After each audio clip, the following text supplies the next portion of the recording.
Okay, good morning, everyone. Welcome to our spring 2024 ac- Academy academic training. And as people are starting to trickle in, again, just want to remind everyone to keep your mics muted. And also, we'll be recording this and we'll upload it onto YouTube, and I'll be sending out those links later on this week for both sessions. So keep an eye out for that. And without further ado, let's get started. Professor Riker, welcome, and please proceed. Great. Well, this is my first admissions meeting, so I'm excited to meet all of you, and you're all doing a fantastic job. We're grateful for everything that you do for our students, and I know nursing in particular is a lot of work. I have my team with me here to back me up. Again, I'm the new chairperson. Came in last semester, still getting wet a little more. We have Nicole and Connie here. So we just wanted to fill you in a couple of updates and see if you had any questions. My time is limited. Unfortunately, it's a really full schedule. So the nursing program is doing well. We have quite a few updates. Will, did you want me to share the updates or did you distribute those? No, you can share those. Let me enable you. Hang on 1 second. Okay, sure. Um, just a couple of new things. Couple of pathways. We're still building a pathway that's been implemented. Um, Go ahead. okay, great. So share. And see, I sent you all templates too to see, I thought a visual for students would be great as far as the program. So right now, what you may be seeing, because we're enforcing is a program that's been in place for a very long time, but now we're kind of rebirthing it. It's an LPN advanced standing program where LPN students, of course, have to be matriculated, all our students matriculated. But if they've had 6 months experience as an LPN, we are accepting them to advanced standing where they go directly into 102. So these students sometimes self-identify when they're applying, but if you do come across them, it is a great opportunity for them. They would take the NLN NACE exam. Based on their passing rate, what would we say in the 70s? 74. 74 minimum. on the NACE. And then they come in and they would take, we would do a practicum on campus where we give them one practice session at lab. And we're basically using the 101 critical elements, which is head to toe assessment. And I can write all this out for you if you need it. Head to toe assessment, med administration. And if they pass that successfully, they go right on to 102. We did have 2 LPNs take advantage of this semester, and they are doing phenomenally in 102. We're very proud of them. So just know, keep that in your hats. If there is an LPN, this is a great opportunity for them. Right now, we have just received word within the past week or two that the NLN has changed the admission exam from the PACS to the NEX. Why? It was a great move. They took out physics, they changed the categories, but the biggest reason was we were not seeing these excellent PAC scores aligned with the student progression. That being said, several students in 101, we're watching them that had a great PAC score, did not pass. So there was some question about exam integrity. Their proctoring that they were doing was not live. It was a record them taking the exam and then reviewing it. Now, the new NEX, which is effective of June 1st, will be the new admission new admission exam. I'm just losing my train of thought with the texting. We have a guest speaker coming shortly. The new NEX exam will be effective June 1st, and we have chosen to go back to what it was pre-pandemic, where they will be taking the exam on campus. They have 30 days to take it a second time. So that being said, as far as the process, what I think will happen, I'm still waiting for Gisette and Miguel from finance to confirm, is that the students will register for the exam online. and choose our campus, which is $52. And then it was spoken about a $10 fee per student for the proctoring piece on campus. And they would bring a money order that day. We would have proctors at the testing center in the humanities building. 3 dates would be set up ahead of time, and that will begin in July. Again, you're going to get all this. 3 different dates in July and exactly 30 days later in August, so they can repeat it and get their, the highest score possible. And so more on that. As far as the composite scores, I just found out last night that the next score ranges up to 300, which is a big difference from the pack. And the 50 percentile for that I have here on the second 6th bullet. The verbal score of 64 is at the 50th percentile, math is 60, and science is 62.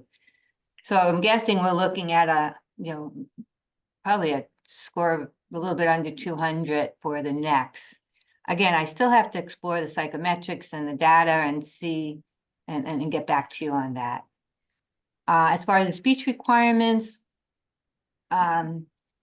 it's still the same, but this SP 211 must be taken if they don't pass the speech eval. And I think the only change is this Professor Friedman is the only person that does the speech evals. That was updated by Professor Jimenez. And then the biggest news, the other news is you do know there's a bridge program in place that Michelle Gluck and Gail have been doing fantastic with, as speaking to these students and guiding them. We have 7 surgical tech bridge students from Memorial Sloan Kettering and Hospital for Special Surgery. They took a bridge program in the winter, which is the only time we're offering it right now. And the 7 students are in 102. So that's still a pilot, still needs a lot of work, but it's still in place. But the biggest news is that Northwell has invited QCC nursing program to be part of the nursing expansion grant, where of course there's huge nursing shortage anticipated, student, RN. So we're trying to think of populations that really, when employees and facilities that would really want to become nurses. So Northwell is paying for a special population of their employees, not non-ancillary, ancillary, medical assistants. We had a compliance manager just apply. So you're going to be getting Northwell employees for which Northwell will be paying for their entire tuition. And they will also be giving us the clinical sites and their faculty. So it's a really nice initiative. Again, just started. We are accepting students for the fall. We are extending at their request for Northwell students only the registration for fall if they do. We have had a few students seem like they are qualifying to come into this fall semester.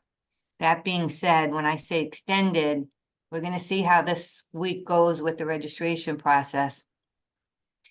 And if Northwell hasn't, they'll update us if there's the ones that are eligible for the clinical program would then, we may consider a new link just for them, but we'll keep you posted. I think whoever's coming forth now will be good. They're trying to get in that registration date. And then, so the PACs would affect them unless they take it. We will accept it until June 1st, the regular PACs. But how long do they have to get PACs for, Bob? 30 days? It's 30 days. So every 30 days they can. What's the latest that we can go back on the PACs for them? Like say they took it in May. So it's 90 days. It's 3 years. 3 years. Oh, okay. 3 So years. anybody that's taking the PACs right now will be okay. So that's all I have to update you with. I open to questions. I hope I'm doing this right. Forgive me. Do you guys have questions? We're updating our website too to make it a little clearer because there's a little bit of fuzziness around the admissions part with the certain prerequisites. We do want to bring up that students who do complete their prerequisites prior to admission do get a priority seating, Yes. which they'll still be accepted, but at the same point, it's contingent upon getting that C, so it's a sticky situation for students that don't complete, the 301, the 336 and the 119. Again, we take it on a case-by-case basis. And I think that's all I have to report. What questions do you have? Professor Reinhardt, this is Arthur. Hi, Hi. Arthur. That's my dad's name and my brother. Thank you. What I was gonna ask is about the switch to this new exam. Do we know if we're gonna have enough seats for a semester for the students? I know you mentioned now students can take it twice. I think one of our biggest issues with when we had the exam in person was everyone was trying to get the later date to study as much as possible. So even if they got the first date, they tried to switch, and then it just became a whole mess, and there weren't enough seats to go around essentially. Oh, thank you for that information. Well, he has, I think it's 56 seats there. Again, that's great. I can talk to Antonio about that. Maybe we do need to give a few more dates. Because that is a concern. We want to be able to accommodate everybody, but 56 at each date, so that's 160. Doesn't sound so great when you think about that. It's just that everyone was shifting for the latest possible date. So maybe Yeah. yeah. Oh, that's a good point. Let me make that a note of that. That's good to have your feedback on that.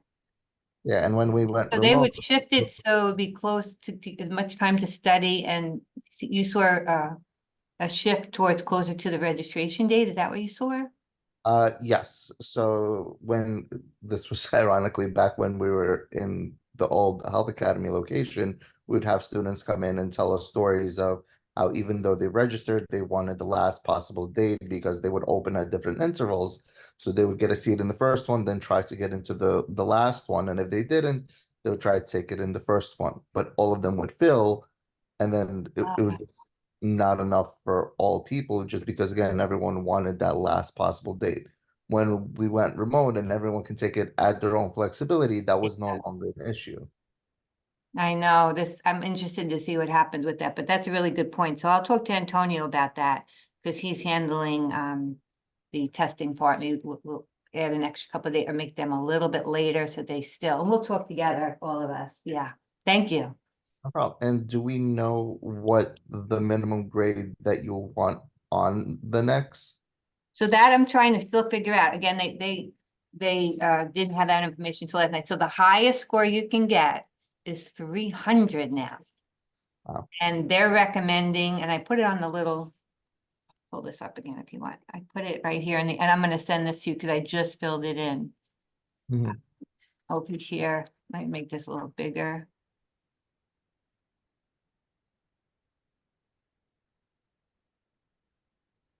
So I'm guessing when I see this is the 50 percentile, this number 6 here. So I'm Mhm. looking at 180. I'm thinking, closer to 200 if we want a higher percentile. But again, I need to speak to them a little more, have the actual psychometrics of all, but he sent us this whole spreadsheet of the necks and the packs, and it looks like for the 156 or higher, all the way down to 2, and the next is 294 or higher. That's really doing stellar on the entrance exam. So I'll give you exact details for you, but looking at this number, I'm looking at like 180, which is above 50%. The verbal at 50 percentile is 64, math 60, and the science 62. But I'll write out something like clearer for you guys, because I'm Okay. so confused. And if we could possibly find out how many questions and how long the test is allotted for as well, if possible. You got it. How many questions? So it's 138? yeah, it's, Looks no, like it.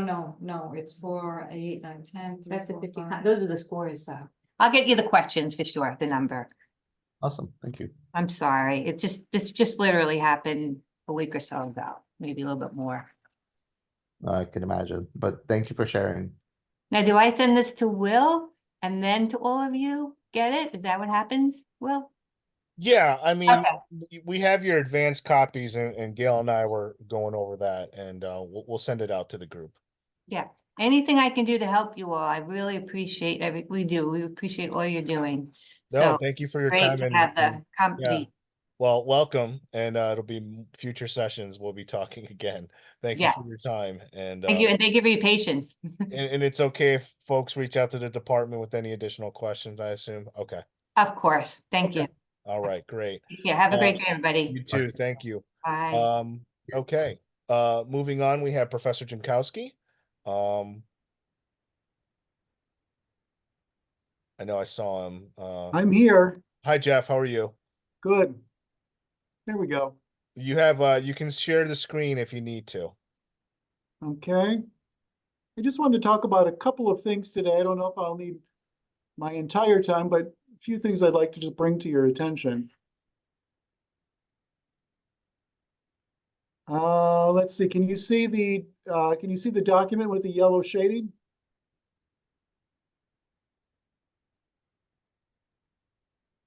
Yeah, we can also see your email. There you go. Okay. All right. Okay. I just wanted to bring to your attention just a couple of things. In social sciences, excuse me. We're going to be having a new concentration beginning in the fall. It should be on the books. It's been approved by the Academic Senate, and it's gone on, I assume, to be to CUNY, and it's been approved. It's going to be a social work concentration. It's part of the liberal arts and sciences concentrations. It pretty much follows the same format as the other concentrations, except that this one is focused on social work. Where it differs from the others, most have, the requirement of 2 foreign languages, history 110, 111, or 112, an English course, a science lab. The social work concentration will require that students complete Soc 101, and then they'll take another course, Soc 185, and that is our introduction to social work. For a few years, I've been hearing from the faculty that there is interest, and I've heard it myself, in social work. And we're going to see, hopefully the numbers will support creating a new program in social work. But for the time being, just to kind of gauge interest and to see if students, how much interest we have, this will be the precursor, hopefully, to a degree program. The other 2 things I have, if there are any questions, please let me know. This past spring session, we tried to run 2 courses as part of the Psych degree program, which is Psych 245 and Psych 280. Psych 245 is really about cross-cultural psychology, and Psych 280 is positive psychology. They are not requirements for the degree, but rather they're major electives. And for about two or three semesters now, we've been unable to get sufficient enrollment in Psych 245. It used to be a very popular class. It is cross-cultural. I checked in TREX. It does transfer to other schools, either as equivalent or as an elective. So, when that is offered again in the fall, we'd appreciate for those students that are in Psych if you could make them aware of this offering.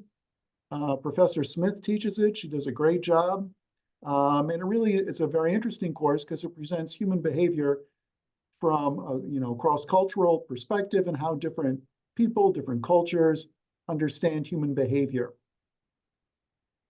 The other course that we tried to run in the spring, which is a new course, Psych 280, is positive psychology.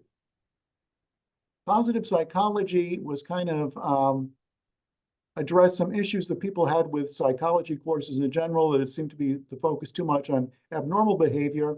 And so positive psychology focuses on those things that people do right and what facilitates happiness and purpose in life. I think an issue with the course when it was offered in the spring was that as I looked on TREX, it was transferring to very few other schools. And I know I did get a couple of questions about that. However, we have been working on getting that course accepted either as equivalent or as an elective credit with other CUNY schools. And we're hoping to offer the course again in the spring session of 2025. And so once again, if the advisors could really, help us out here, and because we have a number of psych majors and they do need these courses, if you could certainly, suggest them, push them, that would be appreciated.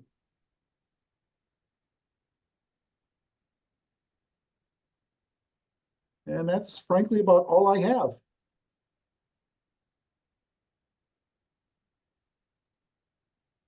Dr. Jankowski, it's Arthur. I have a question if you don't mind. Sure. For these psychologies, what modality will they be taught in? Both of these courses are generally taught on campus. I mean, certainly if, we have talked about, offering them online or at least hybrid, maybe to facilitate enrollment. But let me ask, do you think that would improve enrollment for these courses? Because for 200 level courses, which both of these are, we generally get we get decent enrollment. Yes, the online seems to fill first, but the on-campus do pretty well also. I mean, I feel like Psych 220, for example, really fills up. I think there's times that we even ask you to open up even more. Yep. And one of the ones in 220, in my experience, that have filled up first are the online modalities. And whenever we're building schedules or helping students build schedules, the more flexibility we can have, the online asynchronous really provide, I think the easier it becomes to sell students on it, so to speak. Okay. Typically, what I seem to know is, yes, the online fills up pretty quickly. The PNET or the hybrid don't fill as quickly. They seem to lag a bit. And so, faculty have asked, should they offer hybrid or not? My suggestion usually is just to go for the online if you're going to have an online component to it. So I will definitely, for the faculty who teach this course, I will suggest that. Thank you. And for the social work class, Intro to Social Work, it is a very popular class. The unfortunate part is the majority of times when it's taught, it's like smack dab in the middle of the day, which is very difficult to build into schedules. I think when we had the evening one, it felt a lot easier. Okay. I think that was taught by Jen Klein. Yes, in the fall, we're going to be running 2 sections. We'll have one during the day and we will have one in the evening. So hopefully for those students that can't make it during the day, they will have the evening option. Okay, awesome. Thank you. Okay.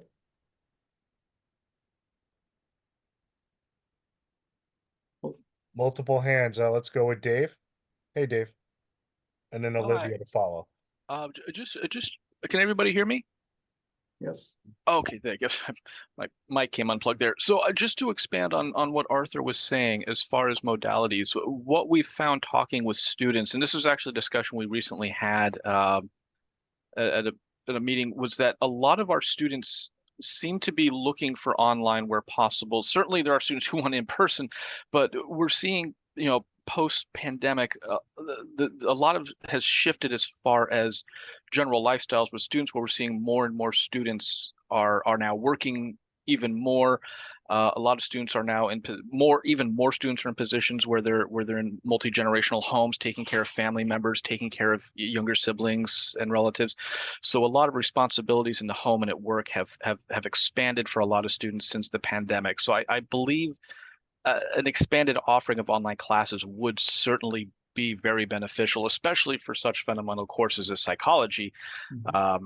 And I think to a question that Deborah raised in the chat about the HighFlex, I think that also really would be something that students would really clamor to, because that even expands not only access to online classes, but that online sense modality where they have more options as far as attending with online, the live lecture or the asynchronous option. So that just based on those discussions, I think that's something we would not have much trouble selling to students. Okay. Thank you. Olivia? Hi, good morning, everyone. Hi, Dr. Jankowski. Quick How are you? question. Will the SOCI 185, the Intro to Social Work, have the 40 hours of field work attached to it? Because I know that's what Hunter looks for. We don't have field work associated with it. I'm sure though that if this would, if we get good numbers in the concentration, that will be a part of the degree program. But Okay, as thank of you. now, it does not have the field work.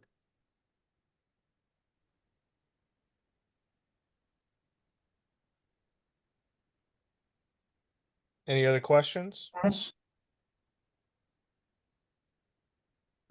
No, I don't have any more. doesn't look like it. Okay. All righty. Thank you so much, Dr. Jankowski. All right. Thank you. And thanks for all you do.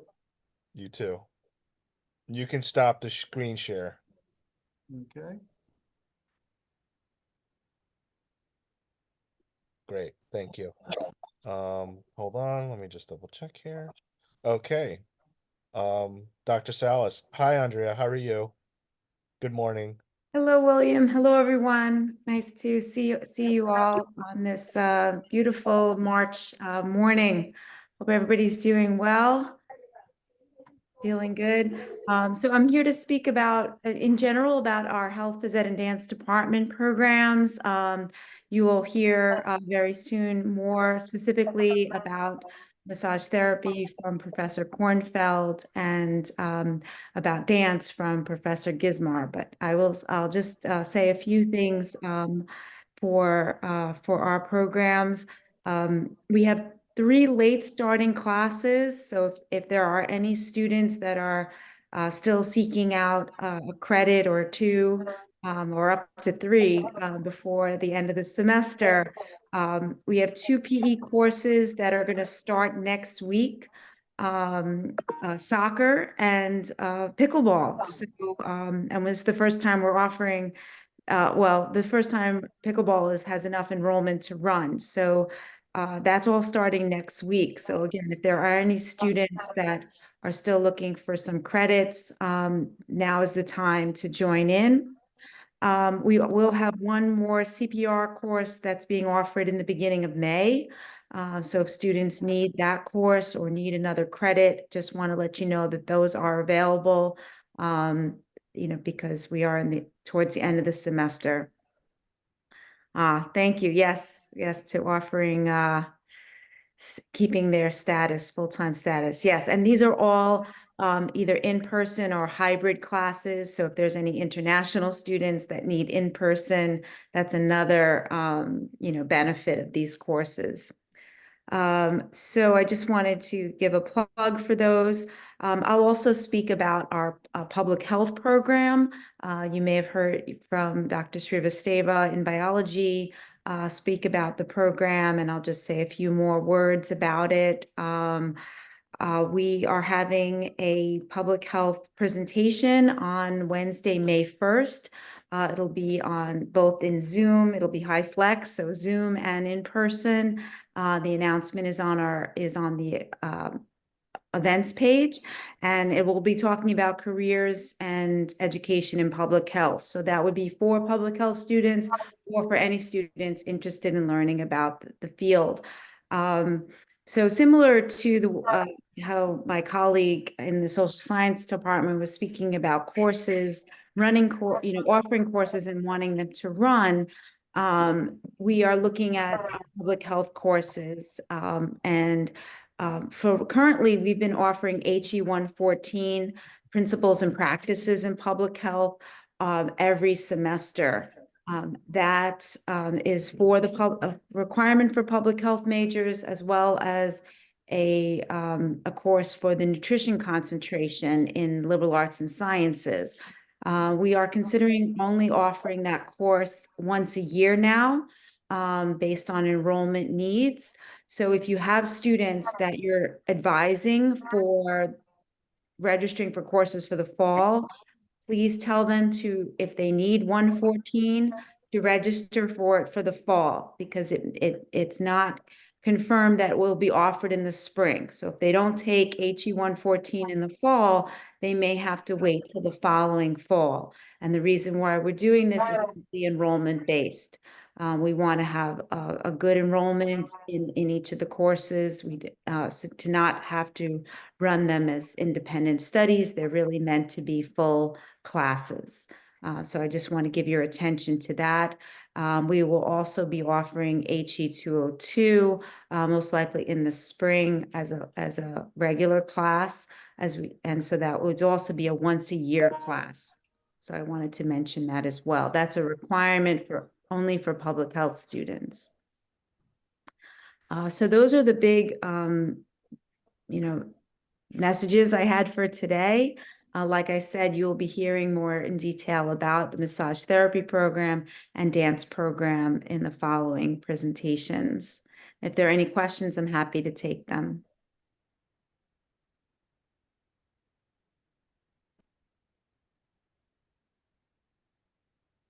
Okay.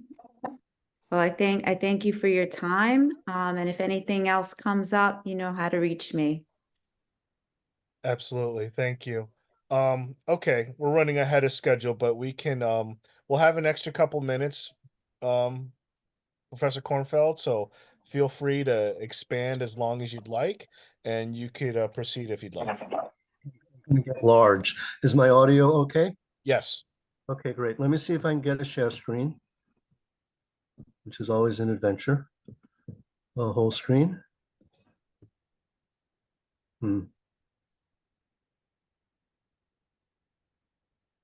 See?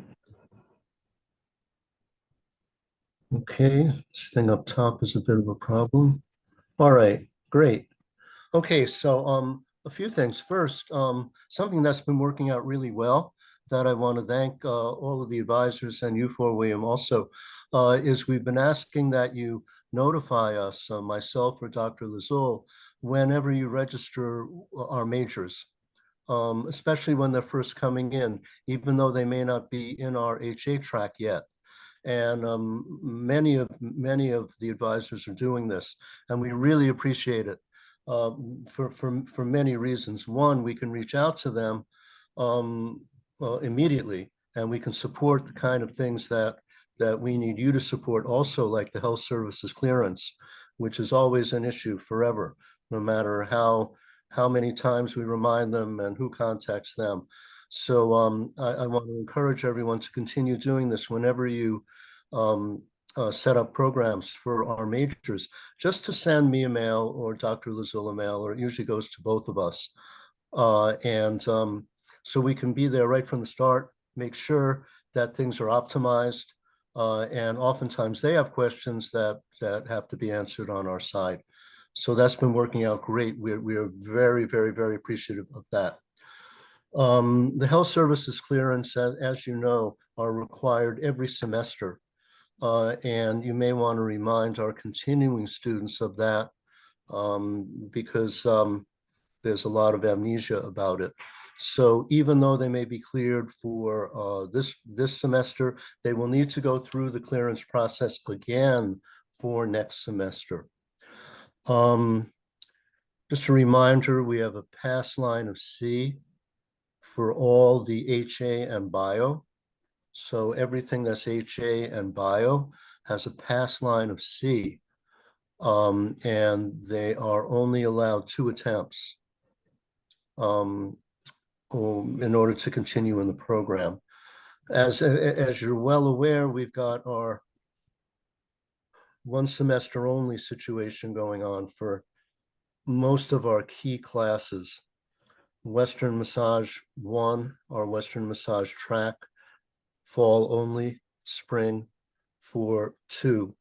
Where this gets significant is in the bio and foundations. We have some students coming in spring, and they are able to come in to Eastern 1 in the spring, but they have to have foundations already.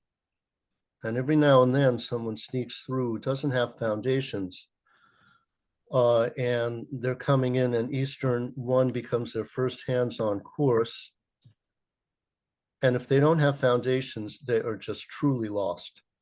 So and please try to keep that in mind when we're bringing people in for spring, which won't happen again for a year.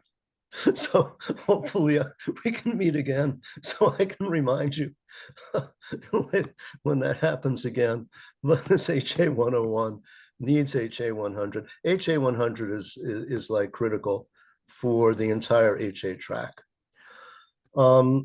When students are coming in, then they want to be sure to have a chance to complete in the 2-year full-time schedule. Because of the semester only situation, this package basically needs to happen in its entirety, or they're not going to be able to make it in the 2 years. Because if they don't have the MIO in the fall, they're going to have to wait a year to take it again. And they're not going to be able to continue in the hands-on track. Here's our hands-on track, Western 1, Western 2, and you can see what's going on with it. It's a fall only, spring only. Now A&P, you do have makeup options in the summer with the I think first or second summers have A&P 1 and 2. There may even be an A&P 1 or 2 in winter. I don't know. So that's something to really, keep in mind as useful for retakes. And also, with part-time schedules, it's a good head start. If someone's looking for a good part-time head start, if the financial aid things work out in terms of credits, if you can get them A&P 1 in the summer, this is going to be a real help to them. Because it's going to free up their time for the other courses in the fall. So, I want to encourage you to remember that those A&P 1, and I think A&P 2 also, but I think it's much more limited when it shows up in the summer. So just, reminders, most of you, I think all of you are familiar with the situation. So for a full-time start, they really have to get these 4 in right away, or there actually is no way to go through in the full-time circuit in 2 years unless they're starting with this package intact. Something else that Dr. Lazula wanted me to discuss is that because we have limited space in our clinic based on the space that's been made available to us, the clinic options there are not a lot of options in it, and there's not a lot of flexibility. And I just think that when students enter our program, they should be aware of the fact that they are likely going to have to try to accommodate our course schedule, try to accommodate their lives to our course schedule. I don't mean this to discourage, anyone, but I just think they need to be aware of the fact that they may need to make some adjustments in the course of the program with regards to accommodating the availability that we have. The strength of our program competitively is huge in the industry in the area, because we have by far the most economical pricing. We're a quarter of the other schools in the area, in the city and on the island, and we have the highest pass rates ever. We are the kings and queens and emperors and empresses and of the state board. I mean, every year we're on top of the other schools, and we have a beautiful campus. But we are limited to the semester format, which has the advantage of giving them credits that carry everywhere, but has the disadvantage of the other schools being trimester and much more availability of when students can take things. All right. Also, you may be aware that we have dedicated tutoring in the program coming from the Perkins Grant, where we have student success advocate hours available, including my hours, which is why I'm here today.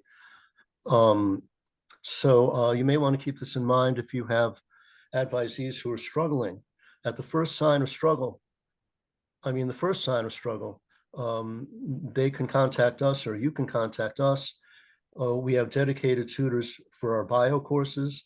We have dedicated tutors for everything in our track, which the regular tutoring center doesn't have.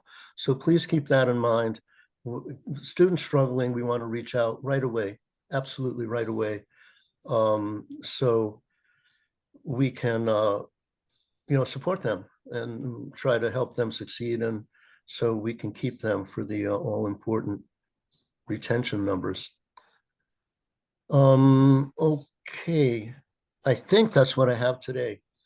So maybe we have some questions, or I can tell some jokes or success stories, or How about some success stories? success stories. Oh my God. Well, our state boards are ridiculous. I mean, the state board average is like usually 75% pass first time. And we've had 100% last maybe 6 exams, half of them were 100%. And our students are very, very successfully entering the job market. And many of them are, a few of them have gone on, and we really encourage this. They've gone on for physical therapy programs, occupational therapy programs. And one of our graduates from many years ago, who went into physical therapy as well as practicing, has been brought on as an adjunct this term. So we're very excited. That's Donique Williams. And I remember her when she didn't know anything. And now she knows more than me. Hmm. And she's supervising one of our clinics. Oh yeah, Advisement is complimentary in our clinic. So and this is our senior clinic. This is our senior level clinic. And when you come in, just present yourself as being an advisor, and complimentary work. And in spring we have hot stone. You say, this is funny. Why do you have hot stone in spring? You should have hot stone in winter. Well, that's because our spring is winter half anyway. So I want to encourage everyone, if it's a great opportunity, if you feel like you can benefit from some massage work, if you're curious. And we also have added a combination shiatsu Swedish booking called East West Massage. We have a More question success. from Arthur. Excuse me? Oh, yeah. Hi, Professor Kornfeld. This is Arthur. Hi, thank you so much for your follow-up with us, Arthur. We appreciate. Yeah. No problem. I'm happy to do it. I just had a couple of things that I just wanted to mention about what you said Yep. about making foundations in the spring. The only prerequisite that it currently holds is that students have to be exempt from developmental English, both reading and writing, and that's it. So we give it in spring or fall, depending on when the students come in, because that currently has no other prerequisite. Yeah, I'm very well aware of that. And I've been discussing with Dr. Lazoe how we get that changed. So she's telling me it's a long and arduous process. So all I can say is that it is in the works to be changed. And I'm bringing it up here in the hopes that we can get this established, because it's not official, and I know that. But we can't, it's not as you may well know, it's not the kind of thing that we just send a note out to registrar. It's got to go through proposals and curriculum meetings, and all kind of things have to go on. Yes, I'm aware. Yeah. It is unfortunately an arduous journey with that. I mean, at this point, the only thing I would recommend then is consider, just accepting students only for fall then, if that is the case. Because if they Well, can't, why would it be a problem to put them in a foundation section along with Eastern One? What is the actual problem with that? we don't have a problem with giving them Eastern One and foundations. I believe you actually mentioned that they should take foundations before taking Eastern One, and that was an issue. Yeah, well, right. No, I understand that. But why are you suggesting we only take people in the fall? Because you mentioned that students should take foundations before they take Eastern One. No, I'm sorry. no, thank you for the, I have to clarify. It can be co-rec. Co-rec is great. Okay, yeah, no, we give it together because we have to consider a lot of times financial aid, student schedules, Yeah, and one of the yeah, things coming yeah, across. yeah, co-rec is fine. I shouldn't have, yeah, no, I don't want to be misunderstood. They don't have to previously have it. The foundations can go co-rec Okay. with Eastern One. That's fine. It's fine. Yeah. No, we really, some things slip through, and we've gone through several changes in coordinators, and we just noticed this, that it's not in the it's set up in the registrar as a even a co-rec for Eastern One. It apparently doesn't even appear as a co-rec or pre-rec for Eastern One, and that's just a mistake because they have no context. It's like the Eastern One is essentially a shiatsu, a basic shiatsu program with the required state board theory from the Chinese medical tradition, and it doesn't cover the whole context of the massage profession. So we've had occasionally, generally they've got it, but we have had students come in and they're just in outer space. They don't know what's going on, and I can't teach the critical foundation stuff. Our sanitation hygiene is in foundations, and I don't have time in my class to run those modules. So it's just problematic, and that's why we got starting the wheels in motion to get the thing officially listed as a co-rec or pre-rec. Thanks to help. Yep. Yeah, no problem. One more thing I did want to mention is about the anatomy physiology.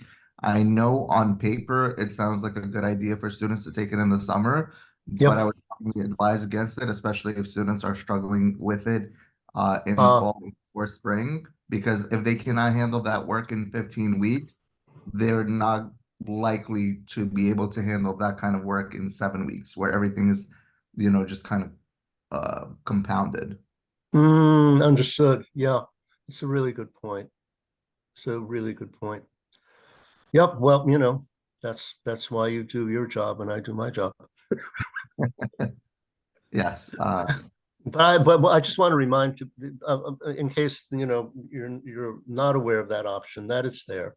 Now, it could work for some students if they have a very easy summer life, but that's unusual that they have an easy summer life.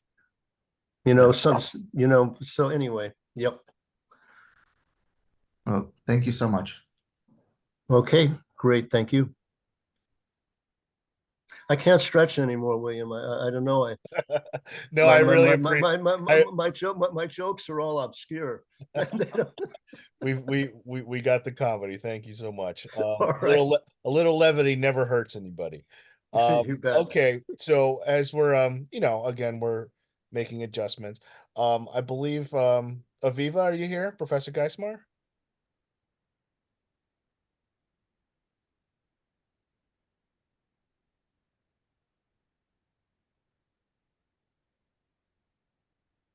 All right, everyone just stay on hold and let me locate her.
Hello. Hi. Feel free to start. Hello, it's Aviva Geismar from Dance. I don't know if you all are ready for me. I'm getting a head nod. Okay. We are. Sorry, I just saw the email from William saying you guys were running a little early. So, I'm Aviva Geismar from the dance program, one of the faculty in the dance program. Thank you for taking the time to meet with us. There's a few things I want to share with you all. Let me just close the door because it's loud. So one thing is, we have sort of two different populations that we serve in the dance program. We serve the general college community. We have a series of classes that are open to anybody. And then we also serve dance majors. And we have a very specific sequence of classes required for dance majors. So for the open classes in the fall, we are offering 2 sections of Dance 100, which is beginning modern dance. 1 section of music video dance, Dance 105, and 1 section of Latin dance, Dance 106. And those dance classes can meet the degree requirements as a PE class.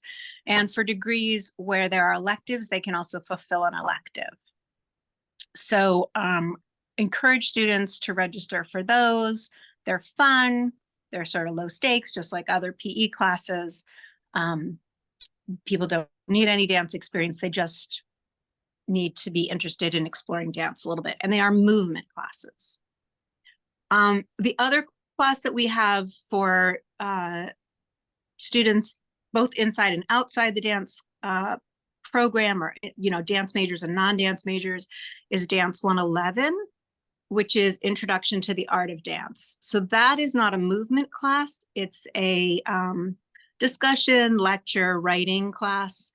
It's a 3-credit course, and it fulfills the requirement for creative expression.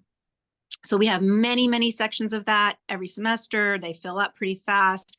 It's pretty popular for the creative expression requirement. So those 1, 2, 3, 4 movement classes that are 1-credit classes that meet once a week, and the Intro to Dance, to the Art of Dance, which is a 3-credit course that meets for 3 hours once a week and involves a lot of writing, reading, discussion, video watching, etc. Those are all the courses open to people who are not majoring in dance. For dance majors, first of all, I want to emphasize the students do not need to have any dance experience to major in dance. We've had students who came to our program and had never taken a dance class, and they became dance majors. And after 2 years, they transferred to BFA programs, to like really strong BFA programs. So you do not have to have any experience in dance. You just have to be passionate about it, love it, really want to immerse yourself in it. That's all they need. We do also have sometimes students who have gone to a performing arts high school, have lots of training. That's also wonderful. We can provide training and education for anyone on that spectrum. We've even had students who come in who are really not coordinated at all, and they become dancers by the end of 2 years. So anyone can be a dance major. They just have to desire to be a dance major. So we've heard from students like, oh, they told me I couldn't be a dance major because I hadn't trained before. Please don't tell students that. The other thing is we offer experiences in any form of dance. So right now coming in, we have a lot of students who are interested in street dance forms like hip hop and house and et cetera, et cetera. We have students who come in with a strong background in some indigenous cultural heritage form from South America, from Asia. We welcome all those people. All those forms are celebrated. We do provide a lot of modern dance and ballet and African, because those are those things that they need to transfer into 4-year degree programs. But we also find ways through performance classes and choreography and improvisation and independent projects to support students investigating all those forms. We bring in this semester, we have a house guest. Last year we had a hip hop guest. So we really support students in whatever form they're interested in. If you get someone who comes to you and says, I'm interested in majoring in dance, the best thing and the way that we've been doing it for the past bunch of years that's working out really well is if you just send them directly to myself or to Emily Berry. And they should meet with us first, and then we'll place them in their classes. And the reason for this is, we have there's a very specific sequence that they need to go through for the dance majors so that they get the background and the training in a sensible sequence right at the beginning. So we need to put them in their dance major classes within dance first. And then around that, we can put them in the classes outside of the dance program, math and science and English and et cetera, speech, blah, blah, blah. So we've been doing so what's been happening is for most advisors, send them to us, we can do all the placement. We don't do a placement class anymore. We used to do that. Sometimes students would freak out. It sounded like an audition and that was enough to scare them away. So more often what we do is we talk to them about their background. If they have video of themselves, most students do now, they share the video. And from looking at a video and having a conversation, we can tell which are the appropriate classes for them to start in terms of a ballet or modern dance level. So we put them in the dance classes. And then in the case of most students, we know the degree requirements. In the fall, we're trying to have like a designated section of speech, a designated section of English 101 for dance majors, like the theater program has. So we can put them in those classes. Now, I know in the case of ASAP advisors, sometimes the ASAP advisors would prefer to do that placement for classes outside of dance, and that's fine. We can do the dance placement first because those courses only meet once, they're only one section of those courses running. So we can set them up in that and then send them back to ASAP for placement in classes outside of the dance program. And what was the other thing? Oh, and sometimes we might run into a glitch. Like obviously as faculty, we're not as experienced in working with CUNY First as you all are. So sometimes I need to reach out to William or one of the other advisors and say, oh, I'm having trouble getting this person into the appropriate remedial math class, or I'm having trouble getting them into the science with the compatible lab. Could you help me? So sometimes we send them back that way. But working this way the past bunch of years has been helpful and really successful, because now Emily and I are very clear about all the degree requirements. And I think that is what I wanted to share. Do you guys, anybody have questions or concerns? Yeah, Aviva, everything you said is true, but as far as how we work together, quick question for you, because a lot of times when we schedule students for advisement, they come in every once in a while, we'll get the dance student that slips through the cracks. So would you say in that case, because I've had advisors come to me and say, what do I do? I say, well, email you guys. So I just want to make sure that's still the process where, like, before they meet with us, if we get an appointment with them, we would just refer them to you guys first. Would that be the best way to do that? And That's the you best want way. to And you want to see them first, always. we do. Okay. We do. And because otherwise, like, you register for them things, and you will register that for them for things, which is, understandable. And but then they come to us and it conflicts with what they need to take for dance, and we have to withdraw it and redo it. So it gets to be just more confusion for the student, and more labor for all of us. And if you want to, if you email us, you can copy the student, include all their information, their student ID, their phone number, their best email address. And because, often, we know how it is at the beginning. It can be hard to get students to make the appointments and keep the appointments, but, often we're like texting the student and, so just send us all their information, copy that on the email. You can send it to both myself and Emily Berry. And then we're usually pretty good at like sort of chasing them down and getting them in sometimes, getting them in quickly so we can get the process going. Right. And we've been doing this for at least a couple years now. So, Yeah, for okay. sure. Okay, Mhm. great. Anybody have any questions?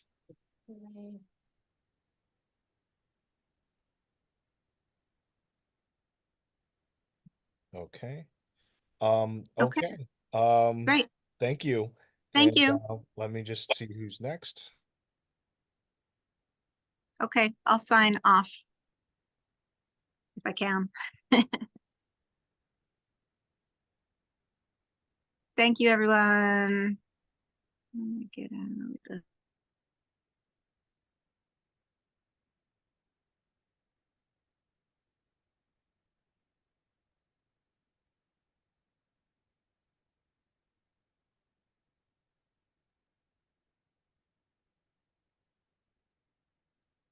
All right, everyone, this is a good time to take a break. So take a break, stretch your legs, and I'm just going to contact the next speaker since we're moving ahead of schedule.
Okay, welcome back.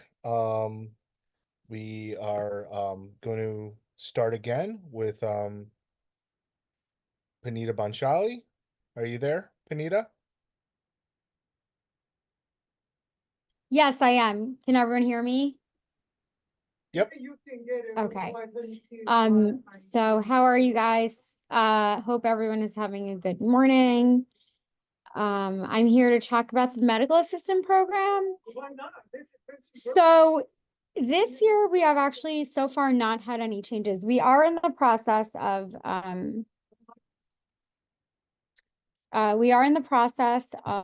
of adjusting the curriculum.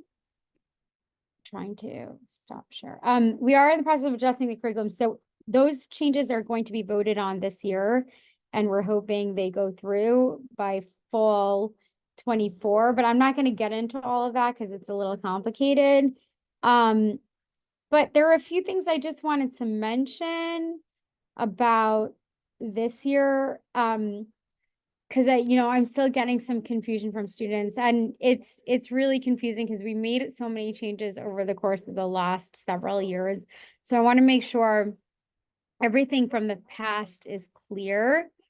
So as of now, in the medical assistant program, these are the requirements from the biology department and the business department. And the major thing we did, this was in fall 2022. We removed BU 812, BU 801, and BU 907. So students should not be taking those 3 courses unless they started before fall 2022. And I think this has still created some confusion for students. And this is for right now, I'm talking about the medical assistant AAS curriculum. So again, they shouldn't have to be taking 812, 801, and 907. And they should have to be taking all of these things that are listed here. Another thing I wanted to mention is these course classes tend to be a little small because they're lab classes, and we only have so many like EKG machines, for example, or phlebotomy arms. However, if a student is having trouble getting into one of these courses, do let me know, because we do try to accommodate students when possible. There are some prereqs in here, but again, if I see that a student, wants to take 452 and 341 at the same time, we usually do allow it because we do want to remove any barriers to graduating on time for these students. So for some of these prereqs, we will allow them to be like co-reqs or something like that, especially because sometimes it's so hard to get into 340 and 341, and these are both prereqs for 451 and 452. So, please feel free to come to me if you want to request a prereq override, and we'll see what we can do to help our students as much as possible. And at the end, I'll make sure to put my email address on the chat. And then I wanted to spend some time talking about internships, because this definitely causes a lot of confusion as well amongst students and advisors. And I understand why, because again, this one has been an ongoing changing thing. And then also sometimes the credits are confusing. So students have the option with the internships of either enrolling in business internships. So that would be BU 600, or the biology internships, which is BI 961, BI 950, and 951. BU 600 has not been offered since the pandemic, but I just heard from the chair of the business department that they will be offering BU 600 as of fall 24. So that's exciting, because that means that if a student does not want to take phlebotomy, meaning they don't want to deal with blood, deal with patients, BU 600 is the right option for them. So students should be guided as to whether they should take BU 600 or BI 961, 950, 951, depending on their long-term career interests as a medical assistant. Definitely, the majority of our students do want to get that phlebotomy experience, and I'll talk more about that in a second. So a lot of our students do take this.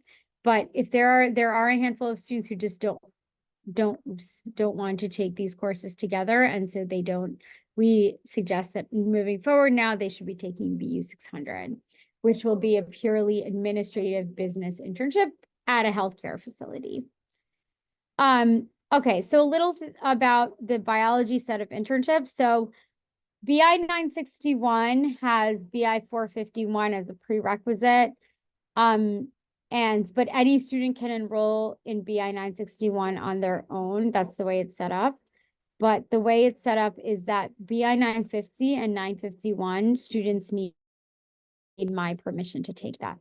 So the way I do this, and I know a lot of can be very confusing. So I'm going to send everybody here the form that I use to collect interest. So I call it the internship course interest form. And I just linked it on the chat. So if a student wants to take 950 and 951, let's say next semester, spring 2024, or no, sorry, not spring 2024, fall 2024 or summer 2024, they should fill out this form. I make sure that every student who fills out the form, I reach out to them. Sometimes it takes me some time, like I won't do it immediately, but I always make sure that students all get registered on time for this course, so that they can get their internship site. So I've linked this form. So this form is the form that students should fill out if they're interested in taking 950 and 951 in a future semester. I also get this question from advisors and students a lot. So I just want to make sure this is very, very clear. It's best to take BI 961, BI 950, and BI 951 all together, because these are internship courses. They're separated because 950 and 951 basically are just, each one is 45 hours. So these used to be electives, and sometimes students would only take one, or they'd take two, but now all students have to take 950 and 951 if they take the biology internship track. So it's important for them to know that we want them to take 950 and 951 together. So basically they just would have to do their 90 hours at the same internship site within one semester, which is very doable because it averages out to about 6 hours per week. And then 961 is phlebotomy internship, but the idea is that you should also be able to do that at the same site. And it's just separated because the requirements are different. For phlebotomy internship, they have to complete 30 venipunctures as well as 10 finger sticks, and they take the certification exam as part of that course. And I'll talk about that in a minute too.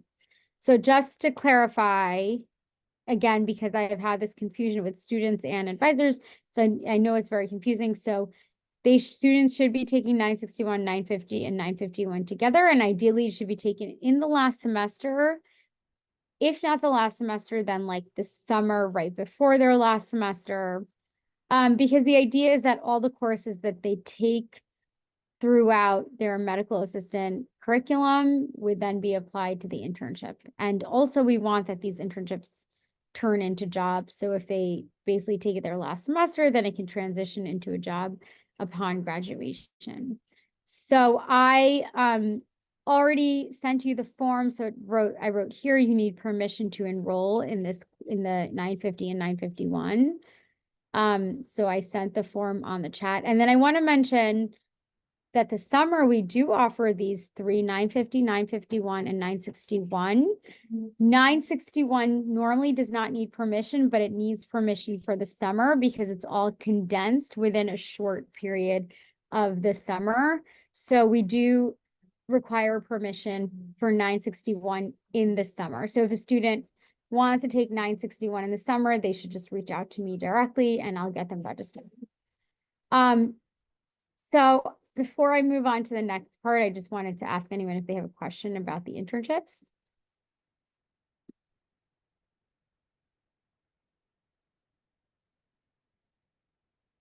Okay, Deborah, I think I sent you this information. I was going to get into certifications in a second. Okay, so in terms of paid, no. In general, in healthcare, like especially for phlebotomy, medical assistant, they're not going to pay for internships, for students to do internships at this stage, because first you want to see how a student, they're going to first test out the student before they can pay them anything. So paid internships are not common in these kinds of healthcare rotations. So we don't really have paid. There is one, we're working on this, and this is a long-term goal.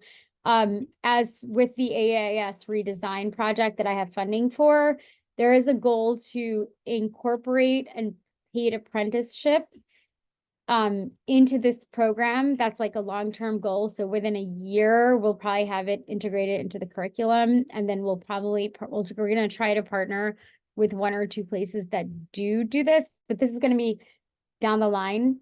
And this will also have to be only for a subset of students who are willing to do the apprenticeship full time over the course of the semester. So that is a long-term goal. But as of now, none of the internships are paid. Okay. So they will be, but the idea for most of our partners is that they are looking to see if they would hire these students eventually. So they kind of like, it's sort of like they test them out, they see how it goes with the patients and everything, and then it would transition into a job upon graduation. So that is, often the case it does work out for a lot of our students. Any questions? Any other questions about the internships?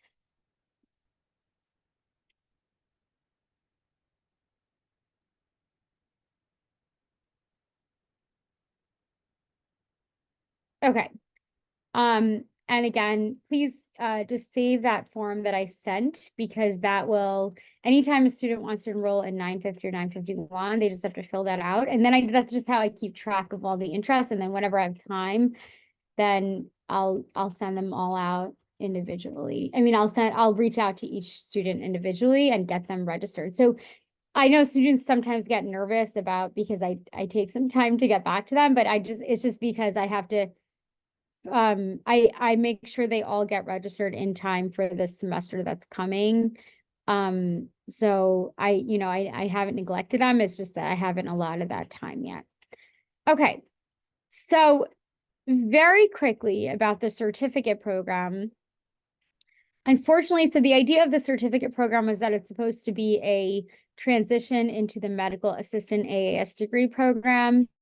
And what happened is those changes to the MAAS degree program were made in 2020, and there were never any changes made to the MOA certificate program that aligned with that. So we realized that's obviously a major issue. So right now in the MOA program, they're still, they still required to take 801, which doesn't even exist anymore. 812 and 907, those 2 still exist, I think, but they're trying to take those out. So what's happening is the business department is either, for those small subset of students who are in the MOA certificate program, we are allowing students to take like substitutions for those. But for the most part, it doesn't affect that many students because it's just small. But because of this issue, we are also in the process of removing BU 801, 812, and 907. And basically adding 916 and 918, which are both required for the AAS degree program. And so this hasn't gone into effect yet. We're in the process of doing all the voting on our end, but hopefully should be approved by the end of the semester, so that those students who start fall 2024 will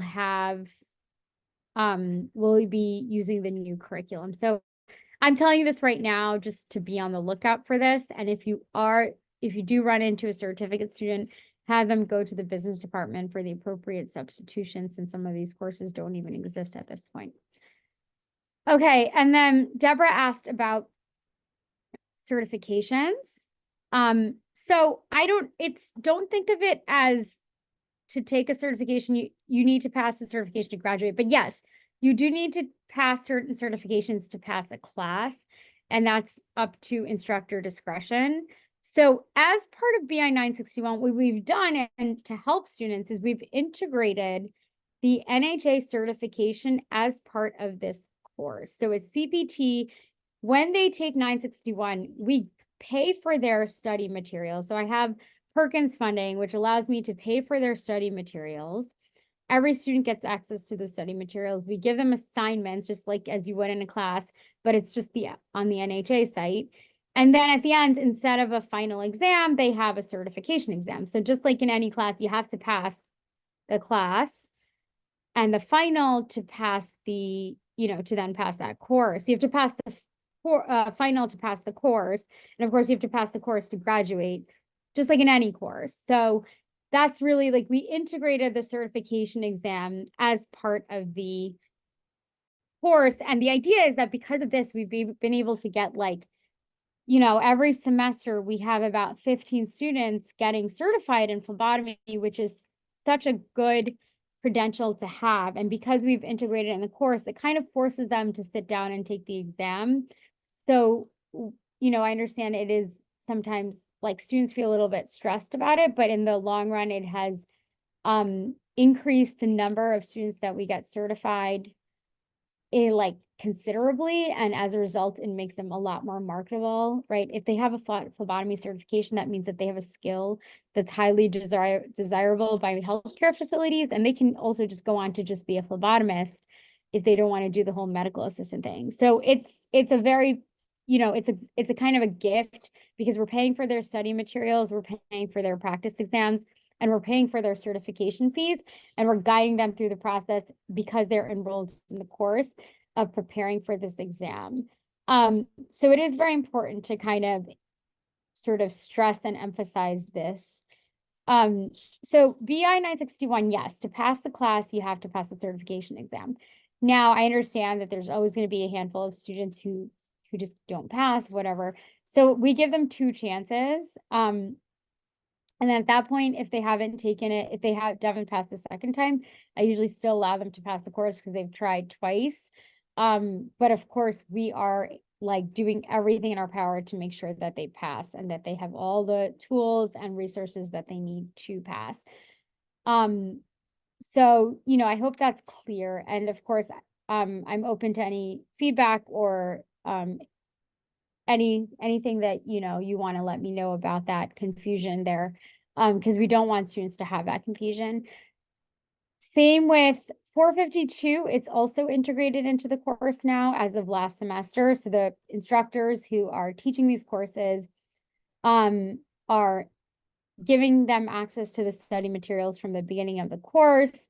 They're integrating it into the curriculum. And then again, they are doing this in place of a final exam, because again, the idea is that if they take this exam, now they can add like a very marketable credential to their resumes. And again, through this, we've been able to increase the number of students who come out with these a certification in EKG technician. So this has been like a big deal. It is challenging sometimes for the students to understand this, but again, this is like a huge, we're paying for study guides, practice exam certification fees, and normally in a program, you would have to do this kind of on your own after you graduate the program. And then the CCMA is not mandatory, so I'm going to just actually write this here so there is no confusion. The CCMA is not mandatory. For students who are slated to graduate, we offer them, and again, we pay for study guides, practice exams, and certification fees, and we offer review workshops after they graduate. They're welcome to attend these review sessions, and we have a student success advocate who guides them through the process of getting the certification.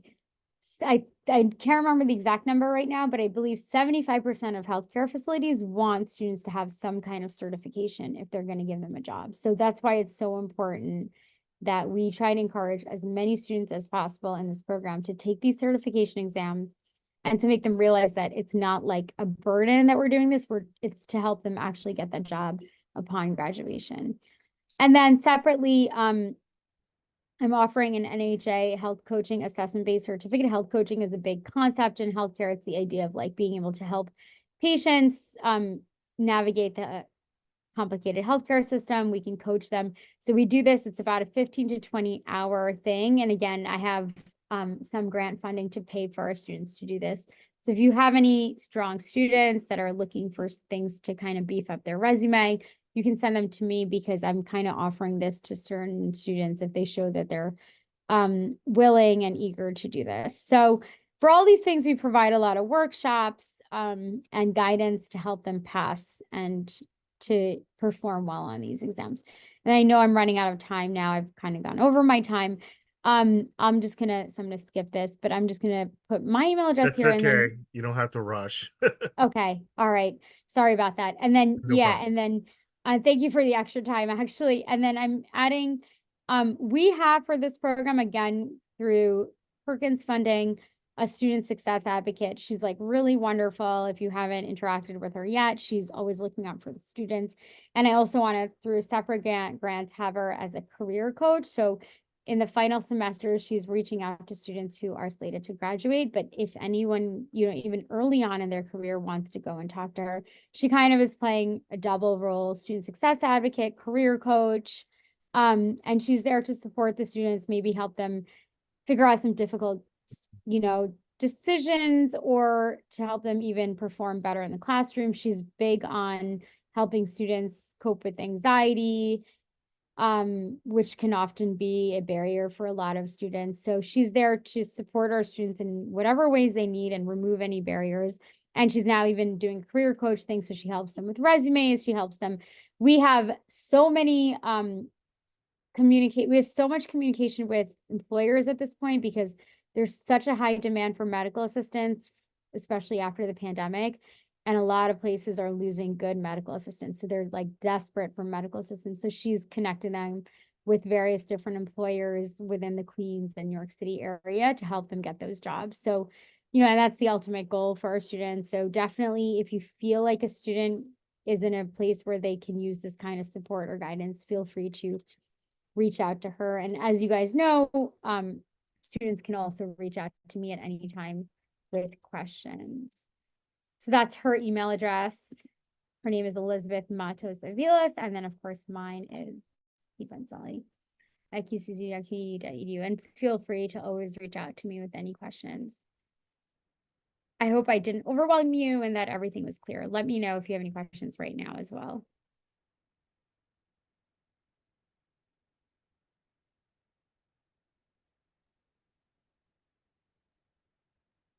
Okay. Looks like we had there you go. Thanks, Deb. Oh, well, thank you, Dr. Bonchali. I really appreciate it. And again, always a continual contributor to our training. So much appreciated. No problem. Thank you so much.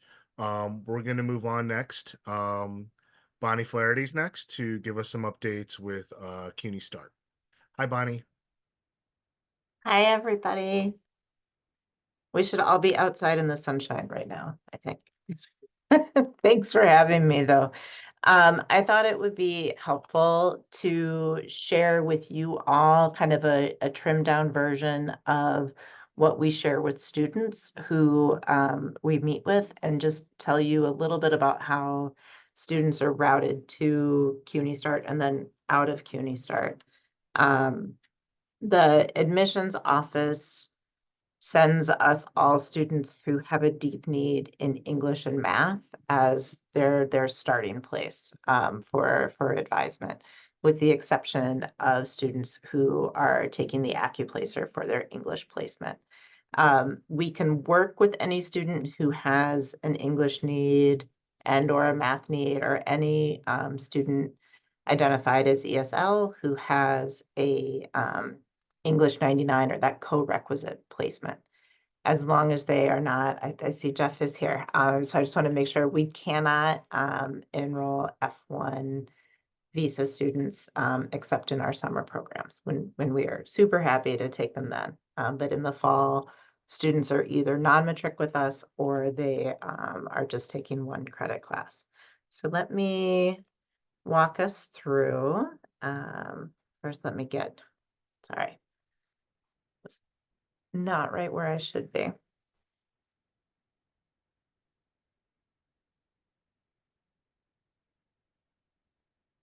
Okay, can you see this okay?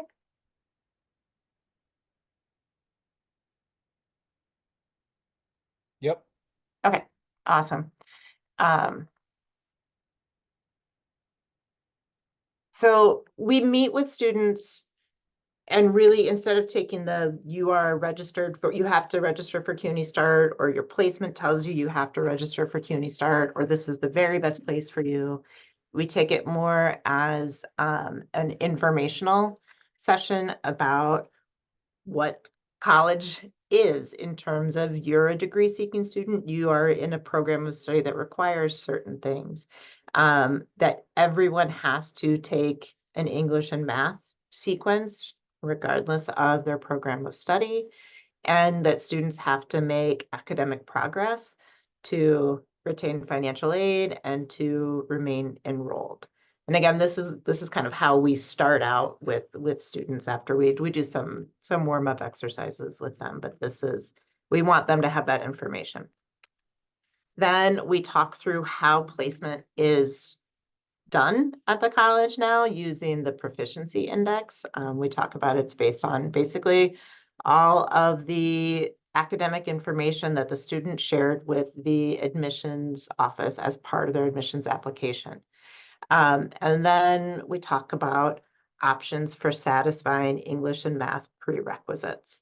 And that has seemed to be a more effective way and kind of a less threatening way to talk about placement, rather than this is your remedial need.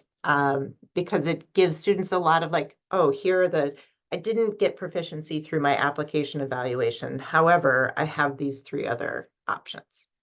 And that can be a long conversation or a short conversation, kind of depending on how much information students have when they begin.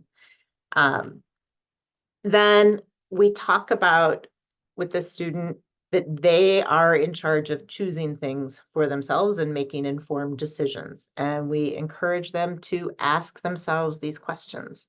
What are their goals for the first semester? How much academic support do they want and need? How confident are they about navigating college? How certain are they about their program of study? Do they have a plan to pay for college? I find that is one of the most interesting questions because a lot of students will say, well, my high school counselor helped me file FAFSA. And of course, they might have initially opened the application, but it's not finished. It is that they definitely haven't done TAP. They have no idea if they have financial aid. We also talk about the importance of GPA in different programs, that some programs of study have pretty specific requirements about GPA and what that means and how that's calculated. And then what schedule can I commit to and how much time can I commit to studying every week? As part of our intake for students, we send them a survey before they meet with us. We ask them, how many classes do you want to take? And how much time do you anticipate being able to spend on school every week? And a lot of students will say, I want to take 4 or 5 classes, and I have 5 to 10 hours per week to dedicate to school. So this is a place for us to really investigate the mismatch between their expectations for how much work they can do and how much time they need for college classes, and really what we all know is needed for success. Then we talk with them about this range of choices for gaining their proficiency. We typically start with selling the use of summer workshops. And we talk about that as it being a relatively fast-paced content review. And that there's some advisement, but it's more limited. They don't have an advisor attached. CUNY Start, we talk about as having very intensive instruction, about twice as many hours of class time, and an advisor who is really with them the whole way. Fall program, I'd rather get students into the summer workshops if we can. I think that's kind of the best approach for getting them really to understand what the college experience is and how to start. But we'll serve 300 students in the fall as well. One of the things we talk about with students here is that GPA is not affected by taking CUNY Start in the fall, but that when they take a co-requisite English and a co-requisite math course, that those classes do count toward their GPA. that the English 101 or the Math 119, and that's something for them to consider as they're like kind of gauging their own sense of what they need and what their expectations are. We found that having this more neutral approach with students has been really helpful in all of the discussions that follow, because we're trying to give them enough information so that they can choose what is best for them. We talk through the benefits of CUNY Start, about working with a personal advisor, having daily contact with instructors, saving money, having more than one opportunity to pass, getting really comfortable in the college environment before they start higher risk credit classes that are more expensive. And then also we start to talk right away with students about that transition to our partners such as ASAP and College Discovery, and how a CUNY Start semester or summer gives them a really good foundation to be successful students in those programs. We talk through the requirements for them. And you'll see there's a little asterisk here. Take only CUNY Start classes for the term. And that is with the exception of the Jumpstart credit program in the fall. And this is a new program that we have. Once I have the schedules completed, I'll send them out to everybody. And this will be our third semester running this. Students have the option of taking either CUNY Start English or CUNY Start Math and one 3-credit course that we've kind of identified as kind of a partial cohort model. So this spring, we have 50 students in this kind of Jumpstart pilot where students are taking either English or math, so the developmental course with us, and then they had the option of Business 201, Speech 211, Health 103, ET 710, or ET 574.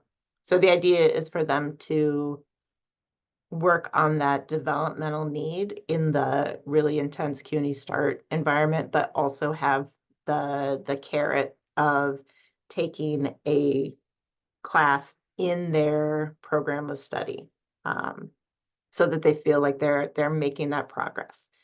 And so far, I think that it is, we're working out a lot of little bumps with it, but I think students are really excited to be taking something that feels very relevant to what they came to college to do. We also talk about how to opt out of CUNY Start with students. That this is not CUNY Start's one option you have. If you would prefer not to do CUNY Start, you can take summer workshops, and we'll either register the students for fall credit courses or we'll refer them to ASAP or College Discovery if that's the direction they're moving. Or they can skip the summer and register for the fall co-requisite courses. What we've been experimenting with is doing that registration with the CUNY Start advisors rather than transferring them back to academies, just to minimize the number of steps that students need to take. And that's something we'll continue at least through the beginning of the summer. We'll see how it goes when things get busier in August for everybody. Our summer schedule, we're offering an evening math class, an evening English class. Those are both hybrid options where students are on campus on Monday and Tuesday and online Wednesday and Thursday. Then we have our typical daytime, either English or math, where students, and this is July and August, students will be on campus 3 days a week, online 1 day a week. And each one of those classes ends up being about 100 to 115 hours of contact. So if you're thinking like how to talk about USIP versus CUNY Start with students, CUNY Start offers either twice as much, or maybe in some cases 3 times as many hours as USIP does. So that's Like if a student really feels like they need the help, they want that intense practice, we're a better option for them. Then what's the last? Oh, I put a picture of our team because here's my challenge for you. About 7 people in this picture are photoshopped in by our work study student, who's a digital art and design student. So if you can tell who's photoshopped in, I have a CUNY Start t-shirt or bag for you. And that's it for me. If you have questions, I'm happy to take them.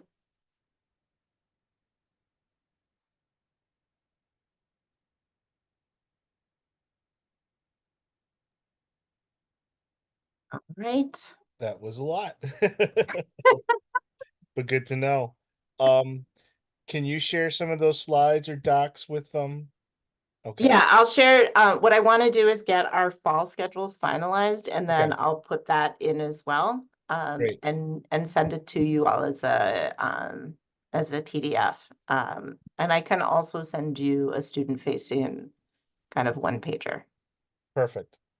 That would be great because then they can refer easily that way. Okay. Awesome. All right. Also, just you all know you can contact us about 5 different ways. You can email me, you can email the CUNY Start email. We are heavy users of MS Teams in this office. So you can get us that way. And then we have someone answering the CUNY Start office phone from 8:30 to 6:30, Monday through Thursday, and then until 4:30 on Fridays. So just find us however you need, and we are happy to work with you. Great. All Great. right. Okay. Thank you so much, Bonnie. Always a Thank pleasure. you. Okay. We'll also be seeing you with Elizabeth for the Next service on Monday. Yeah. on the 18th. Great. Okay. Awesome. See Thank you then. you. Thank you so much. All right. Next we have Professor Jimenez from Speech and Theater. Hey, how are you? Hey, how are you? Good. Welcome Hey, back.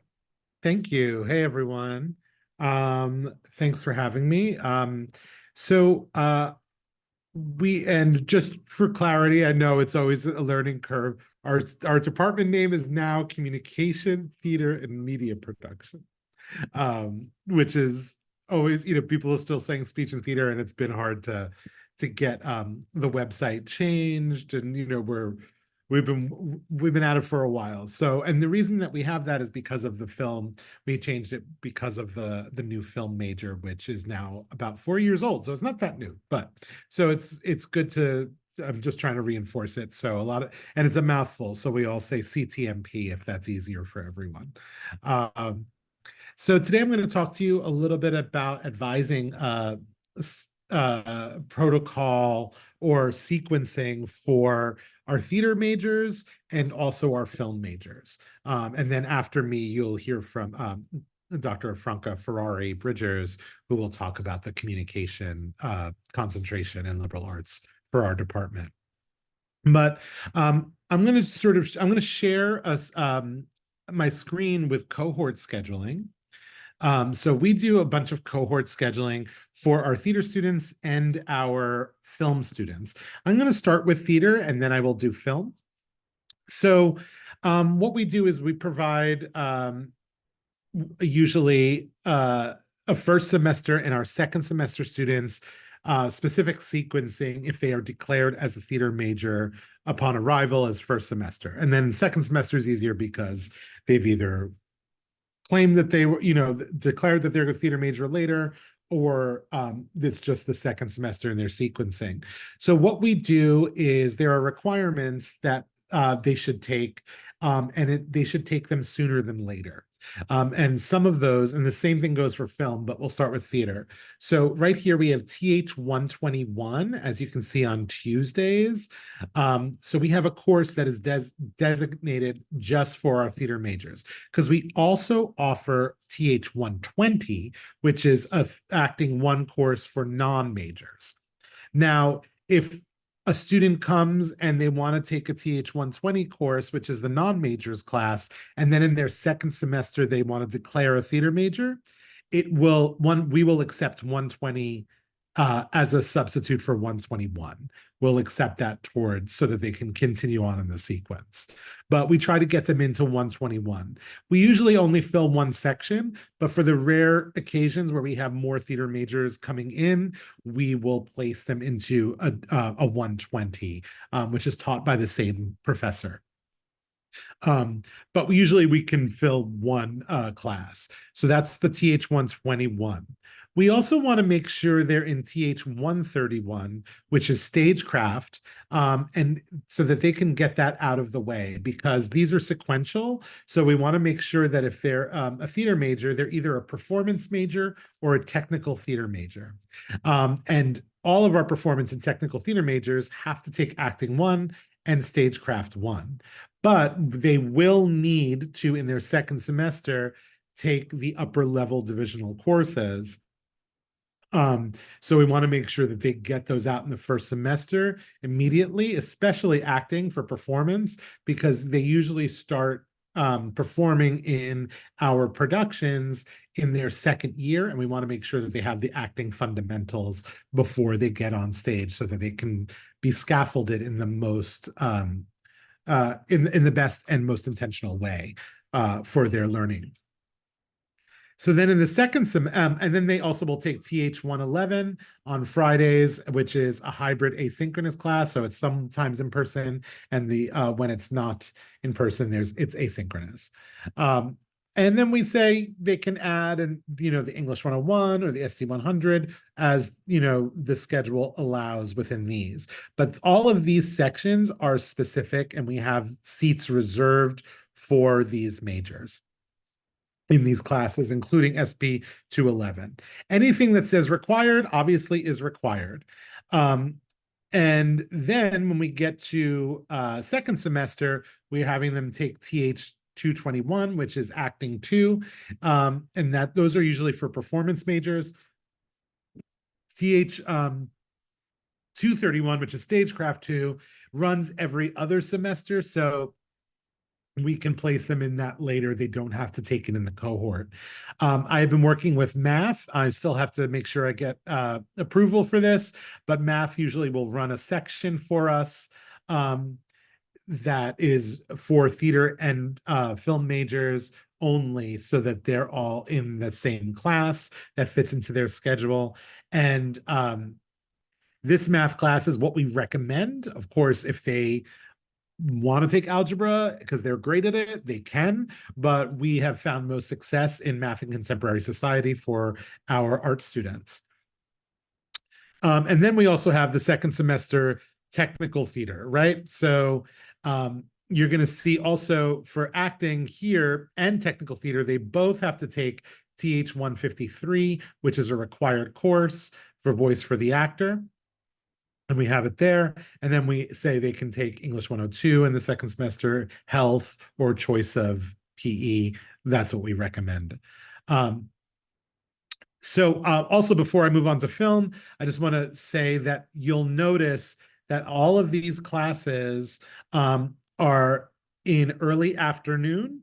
And the reason for that is we're trying to avoid, with the exception of Monday and Friday, but we're trying to avoid early mornings, because many times our students are in rehearsals until 9 p.m. And then to wake up the next morning for a 10 a.m. or a 9 a.m. class is very difficult for them. So that's something to think about when scheduling their other gen eds, that it might be better to schedule them on a Wednesday early afternoon or Thursday early after, like in these spaces that are available, so that this way they're most successful in their classes, because they do have late night rehearsals on Tuesdays and Thursdays. Our Tuesdays and Thursday rehearsals also a class which happens from 6:10 to 8:30. So we also try not to schedule any classes for them on Tuesdays and Thursdays between 6:10 and 8:30. So we avoid night classes for really all the entire week, because they might be in rehearsals for production. And also some requirements of the major is they do backstage stuff for the production. So we try to avoid night classes with our theater majors. We do the same thing for media production. They share the speech class, they share the math class with the theater majors, but then they have their own specific classes that they need to take in a track. Same thing with theater, but actually even more important is that they do take 141 if they're declared as media production immediately from the jump in the first semester. We realize that we have been offering maybe only one section of that, and same thing with 241 in their second semester, so students are falling behind, but that is because we have lack of resources and lack of staff, but we have just figured out how to make that work while we're still waiting for the college to open up new lines and offer us more equipment with the budget crisis. So we have figured that out. So this next year we'll be able to offer 2 sections of 141 and 2 sections of 241. So we shouldn't see delays in graduation. But we do need them to take them in sequentially because they can't take the other classes until they take these. They can't take editing, they can't take TV broadcast studio, which are all requirements for graduation. So it's really imperative that they take those in their first and second semester, or they will be behind. So this is cohort scheduling. I can share this with Will and have him send it out to you. Just to know that.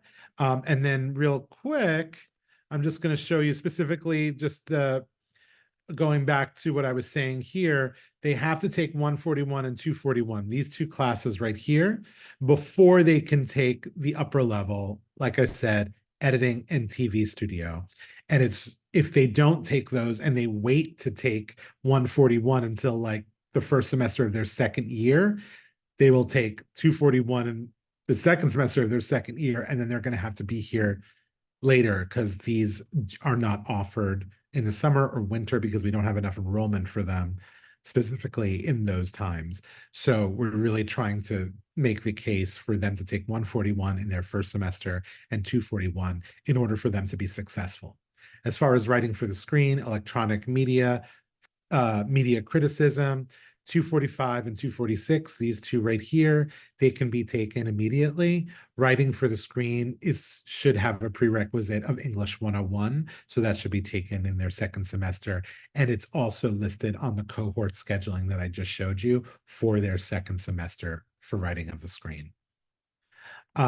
So that is essentially what our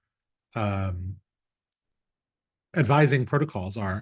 Every theater major also has a faculty theater mentor, and we put that on our website. So you can, if you have a student, you can go to the QCC theater webpage and see which student has a faculty mentor. So if you need advice on a student specifically, you can find out which faculty mentor that mentors them. So we also tell them what classes, they might want to take, what science is most successful, all this stuff. So we can also assist you in that. And the film program will also be instituting this in the next year or so about having faculty mentors to help students guide them so they know what courses they should be taking in what sequence. So we can really assist all of you in making sure that happens as well. So the graduation rates are in a timely manner. That's about it. Anyone have any questions? No? I'm a little overwhelmed with all the info, but and I'll send the cohort thing out, but what I'll do is I'll also create sort of a document that has some of this stuff that I talked about, like the late night rehearsals, so we don't schedule classes from between 6:10 and 9 p.m. So I can create that document and I'll make it a living document. So if anything ever changes, I'll put it on a Google Doc, send you all the links so you have it. Yeah. And then as changes happen, I can make them so everyone can see it in real time. So we're not trying to figure out which is the latest revision. No, it's a great tool. We use it for scheduling for these trainings, and it's been invaluable. Awesome. Okay. Any questions for Professor Jimenez? Okay. Well, I guess thank you so much as always, a valued contributor. Cool. We're Thank gonna you. move on next to Professor Franca Ferrari. Thank you, everyone. I'm sorry that I have to. Okay. So I can share my document. Can I share? Yes. So I want to start from the bottom, introducing this new course, SP 217 Business Communication. This course was recently, last week, approved in Pathway to the Individual Society. This course is mainly designed for business students. The students in the business department, they have to take this course. But for any student who wants to satisfy the individual society and wants to learn more about business communication, this is a good course. And also this is a course that has been created exactly as the same course that they have in Baruch. So whomever taking this course, either from business or other disciplines, if it transferred to Baruch, it will be transferred for sure, because it's almost identical.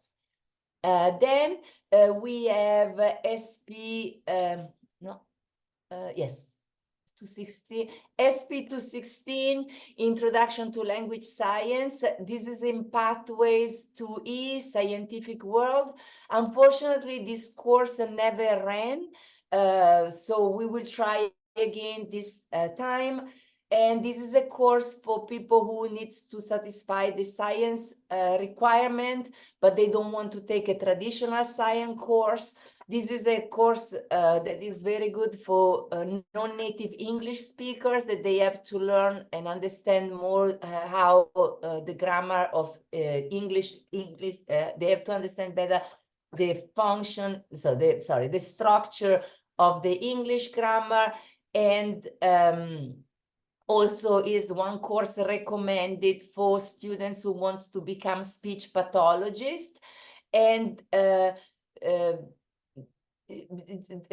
mean, the course never ran because we didn't have a full enrollment, but we hope this semester it will be running, because usually we put it together with 215, which is phonetics. Both are courses in Pathways in Scientific World. So we thought that they were competing, but this semester we only have SP 216. And Introduction to Language Science and Linguistics looks at the using English as a language of reference, looks at the syntactic structure, morphological structure, semantic structure of languages in general. And then it looks at sociolinguistics aspects of the language, pragmatic aspects of the language, and historical aspect of language development. Then we have 215, which is phonetics. Finally, this is the second semester that is running. I want to thank you all, because especially this semester I had I think the class was 21 students. And we opened it the last we left it open till the end, and then at the end, towards the end, it got full. And this class is a good class for students who are either studying a second language and they want to improve the pronunciation, understand how to improve the pronunciation in their second language.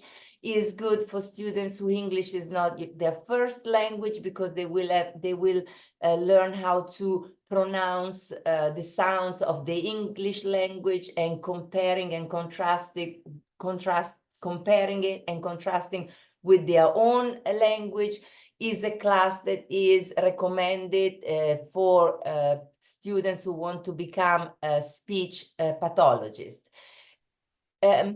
Now, what I noticed is that unfortunately, we are using a textbook that has been considered like the Bible of phonetics, and the textbook is, especially the first 3 or 4 chapters, the textbook, it's not that easy.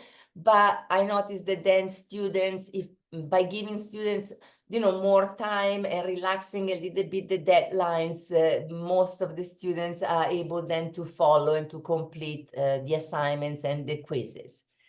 But these are scientific courses, so they have the same rigor that you have when you take a biology class. It's the only the only thing is that is about how the sounds of English first, and then all the other languages of the world. Then we have, SP 214, this is communication in professional setting. This is also on in pathways, individual and society.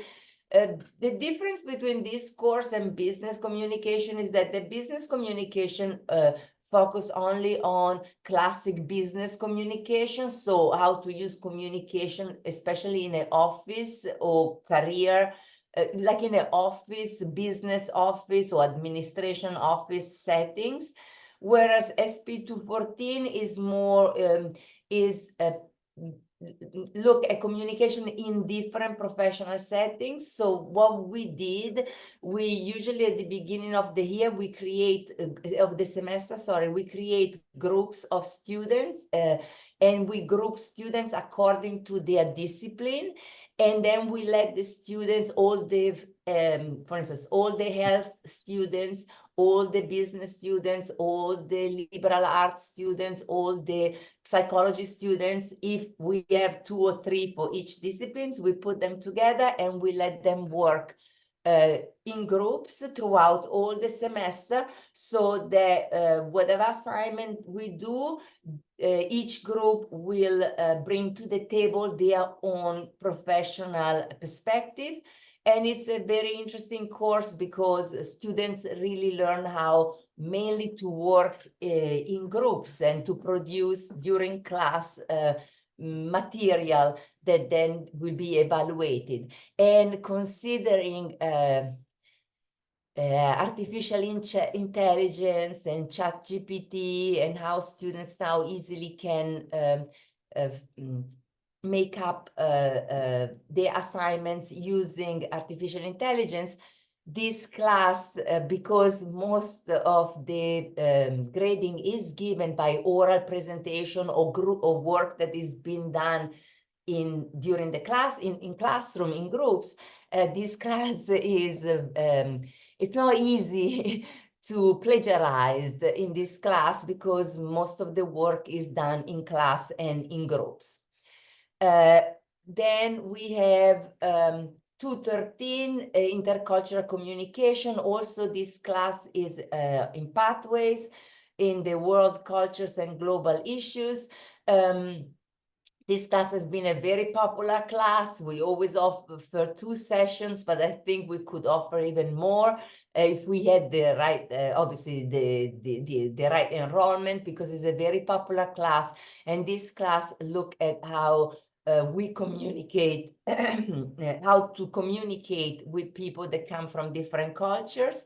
It's a class that is very relevant for, especially for Queensborough Community College, where we come from so many cultures, and culture sometimes is the ground for misunderstanding between each other. So in this class, we teach students how to take into account their own culture and the culture of the person that they are relating to, and to look at issues from different cultural perspectives, to mainly to avoid communication, mainly to avoid conflicts and communication, conflicts in communication. And this class is recommended obviously for the students who are in the concentration, communication studies concentrations, and for students who want to, improve their own communication skills. And, even their own communication skills, given that we live in a multicultural society. 212 is a writing intensive course, interpersonal communication. Also, this course is in the individual and society in pathways. This course has prerequisite of English 101, actually co-requisite, because it's a writing intensive course.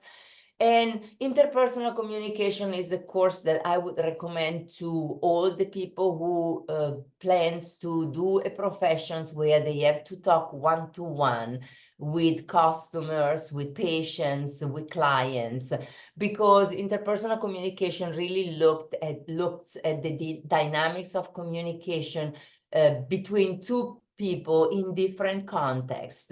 And usually interpersonal communication starts with communication that we have with our partners, then with our family member, with our children, then with our friends, then co-workers, and then obviously our bosses, our managers, and so on and so forth. But it's more a one-to-one communication, and the goal again is to understand how does communication work in order to avoid conflicts, okay? And the goal for interpersonal and the goal also for intercultural is mainly communication in order to avoid conflicts with other people.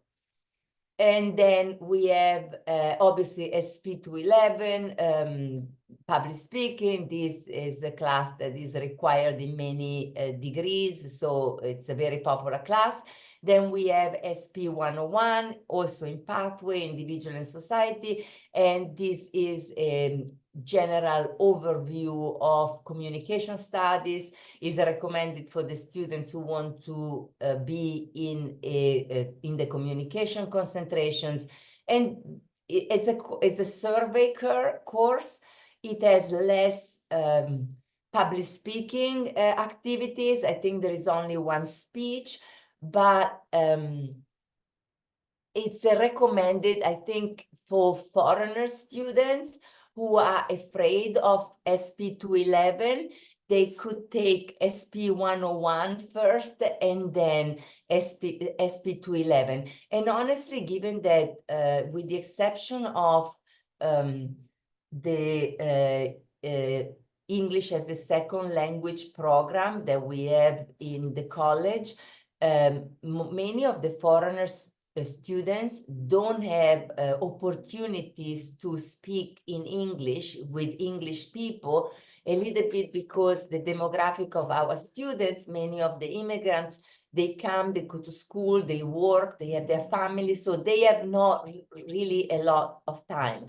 So, and we know that if you don't practice your oral language skills in any language, you will not improve. So given that we don't have remediation anymore, this course, and then with the follow-up of 211 and maybe with the follow-up of 215 phonetics, this sequence of courses, if taken one semester at a time, will keep the ESL students engaged, and they will give them a lot of time to practice in school and to really have an opportunity to practice English, which they don't have outside, because most likely outside they live with their family and they speak a language that is not English.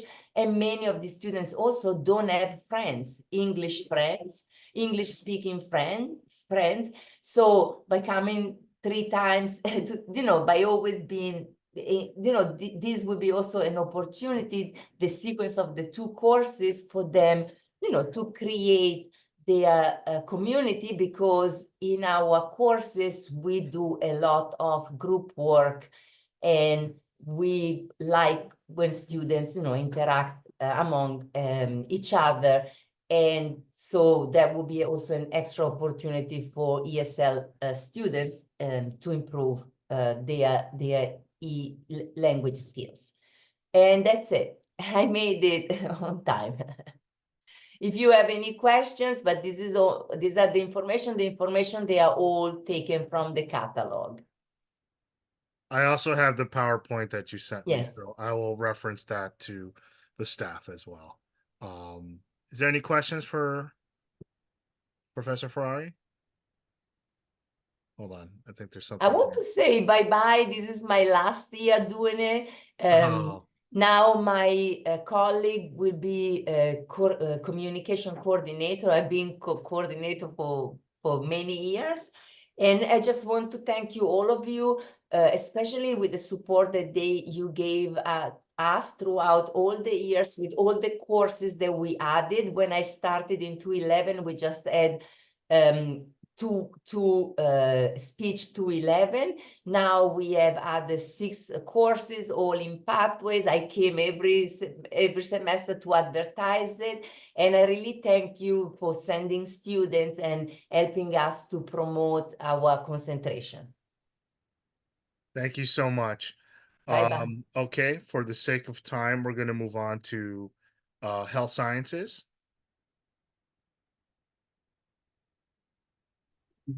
Hello. Hello, can you hear us? Yes. You can also share the screen if you need to. Yeah. Okay.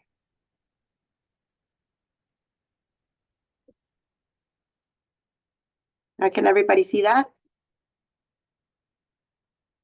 Yes, we can. Okay, perfect.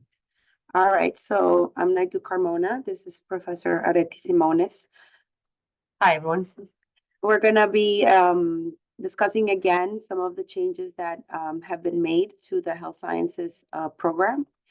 This list highlights how the program has been slightly altered to reflect brand new concentrations that the students can choose from, including health services administration, medical imaging, occupational therapy, and respiratory care.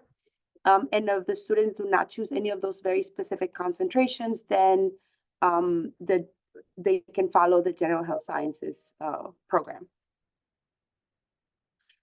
So we should emphasize that there are no major changes from the last time we spoke.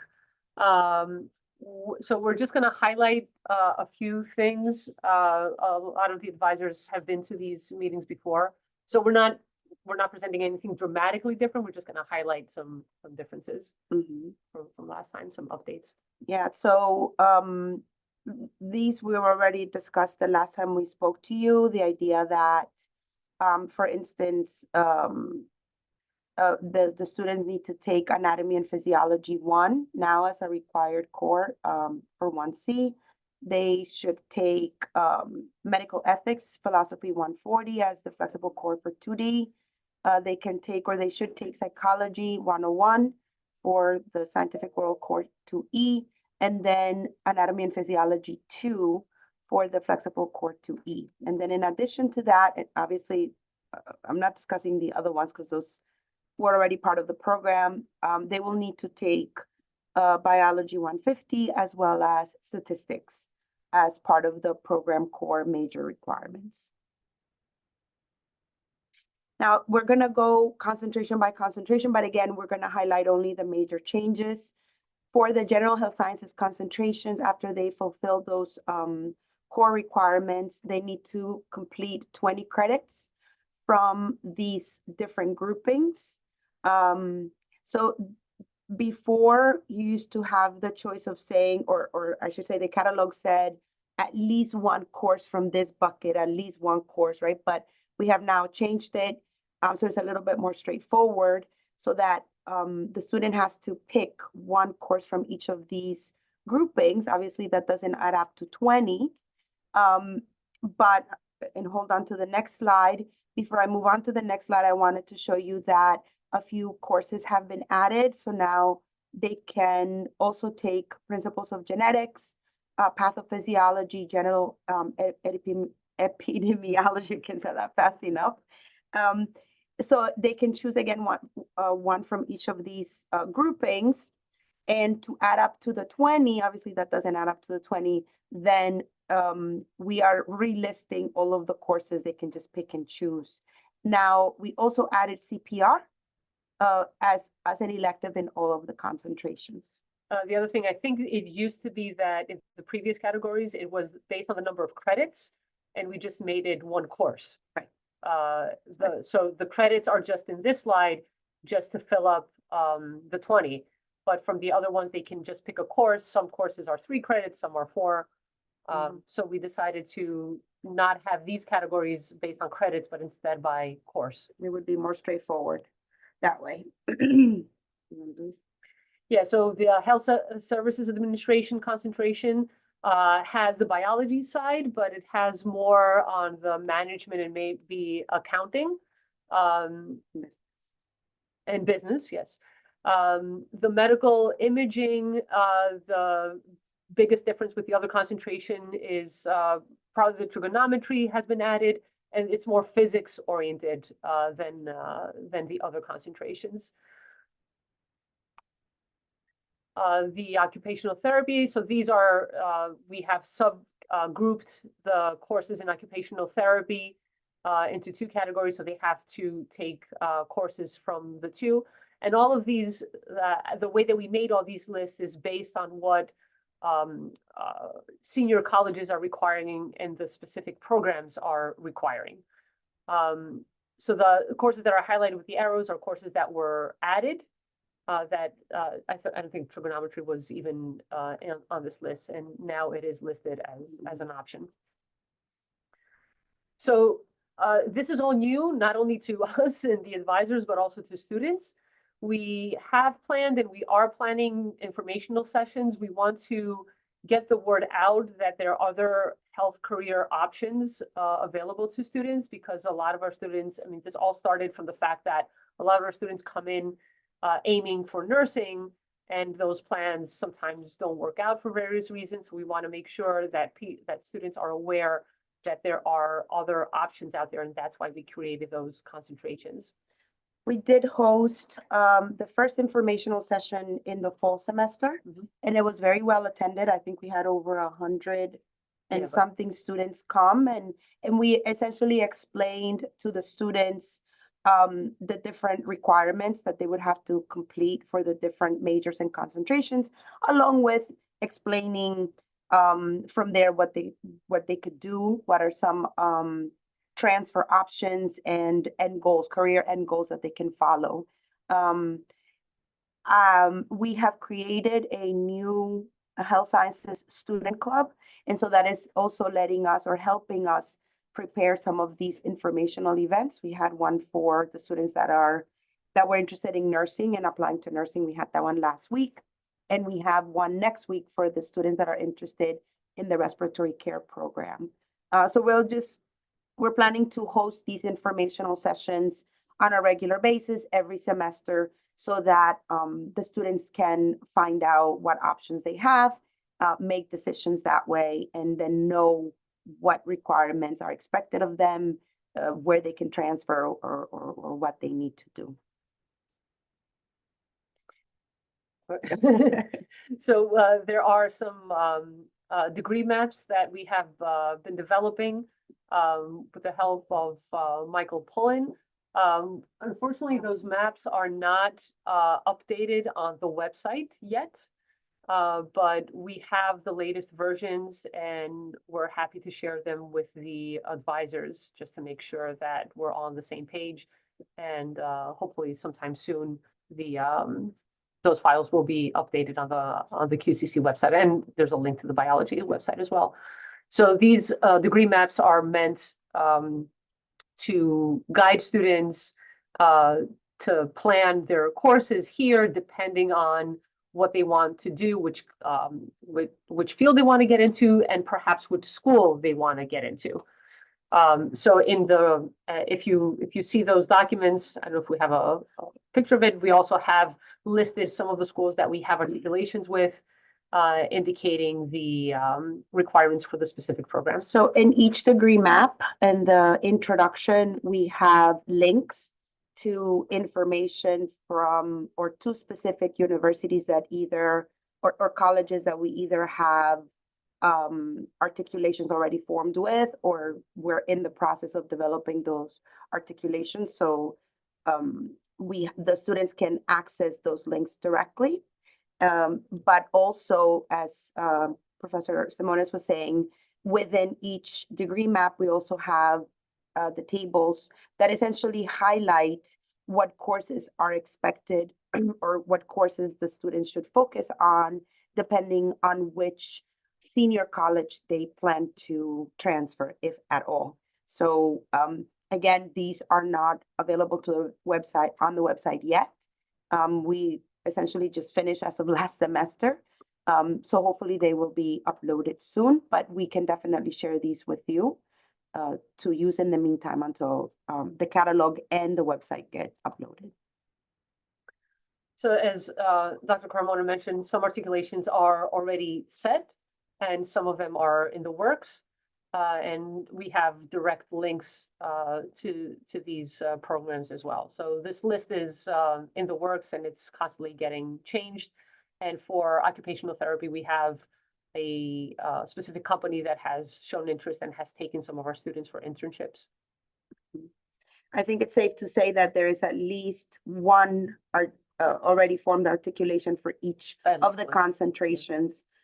So the students, have a plan. We realize that many of these schools are private schools, some are public schools. So we are really working hard to try to develop even more articulations with the public schools so that, financial issue does not become one for the students.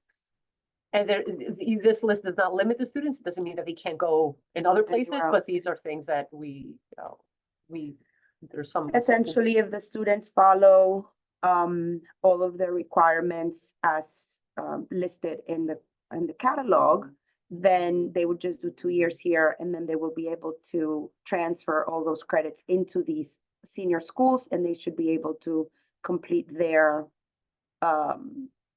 final bachelor's degree within 4 years, except with occupational therapy, which ends up being a master's level degree. That's longer. Right, so it takes longer.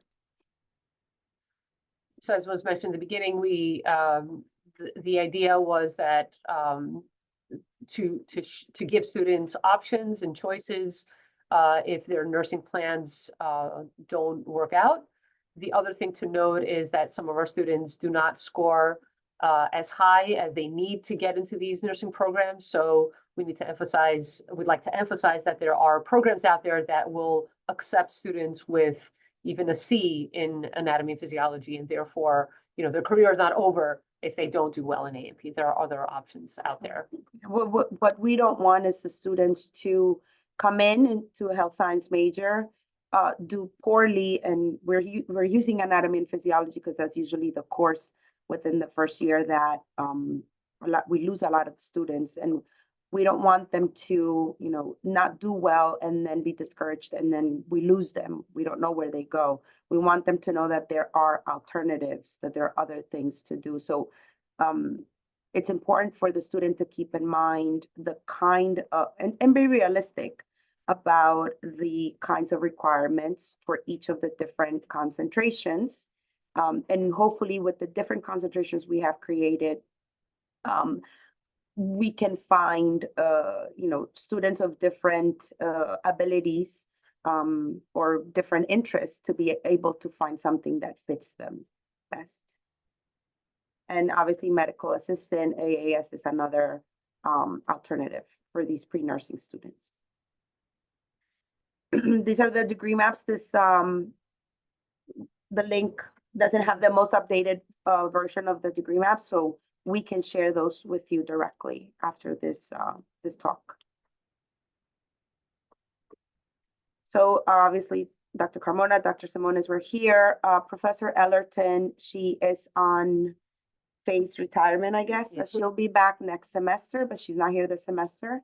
And we have a new professor, Christopher Rogodowski, who is going to be helping us with the health sciences program.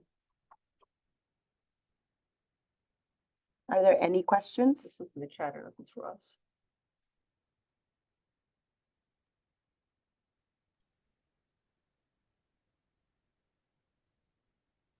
I don't see anything in the chat or. In the chat, it says, now that these changes have been made, will DegreeWorks be updated with this information? DegreeWorks in the past did not load properly. Yeah, that was one of the main reasons why we actually made those changes, particularly in the general health sciences branch, so that it could work with the DegreeWorks. So I imagine as soon as the catalog is updated, DegreeWorks will be updated. That I don't know for sure. Yeah, we have been talking to the registrar's office to resolve those issues, so. Interesting. But the changes have been approved, so we think that we have to wait until the fall of 2024 for these changes to go into effect. And hopefully that will be reflected for you in degree works. Did that answer your question, Sabara?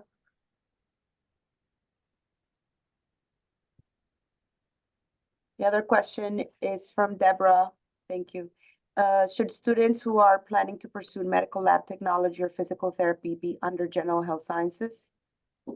I think the best answer for that would be depending on where they plan to go to complete their bachelor's, right? So the idea is to work backwards. So based on where they want to go and what requirements that particular program may have, then we can look at what concentration or combination of courses would fit best that student. So I always think it's better to work backwards if the student already knows what their end goal will be. And for physical therapy, we've been kind of dancing around with because it has become a field where an advanced degree is required. Yeah, you actually need a doctorate. Yeah. So at some point we had occupational therapy with physical therapy as for students who are interested in physical therapy, because we had found that those course paths match a little bit better. But again, it depends, like Dr. Carmona said, it depends on where they want to go. Occupational therapy might be a concentration for someone who's interested in physical therapy. And I would say general health would be second. But the closest of the concentrations would be the OT. Yeah. For medical lab technology, I would say, yeah, I mean, general health sciences gives you a lot of options. So again, if the student knows what program they are planning to transfer to eventually, they can use that general health sciences concentration to make sure that they fulfill all of those prerequisites. Right, thank you. Okay. Thank you very much. Much appreciated. And will you be able to share these slides, or is there the slides, and we can also send you the current degree maps. Should we send them to Okay. you, William? perfect? All right, Okay, we will okay. do that so you have access to that, and hopefully everything will be up and running come the fall. Right. Well, we just want to be up to date because Yeah, for registration is sure, starting in for a few sure. weeks, and we want the advisors to be up to date. Yeah. All right. Thank you so much. All right, thank All you. right, thank you. All right. Have a good. Bye-bye. Thank you. Okay. Next we have is Dr. Osorio. Hi. How are you? Thank you for Hi, coming. thank you. Thanks for the invitation today. I'm really happy to be here to share with you some things from our department. First, I want to mention that we have a Spanish concentration already implemented in our department. I could share with you, I can send it to you the specific information about that. But here, I don't know, can you see what I'm presenting at this moment, please? Let me know. Yes. Yes. Okay, great. And here, for the Spanish concentration, you see the requirements and that we need for this particular part. The most important part for our department is that the student that decides to follow the Spanish concentration, they need between 8 to 9 credits in the foreign language classes, right? And they can start with the elementary classes at like LS 111, move up.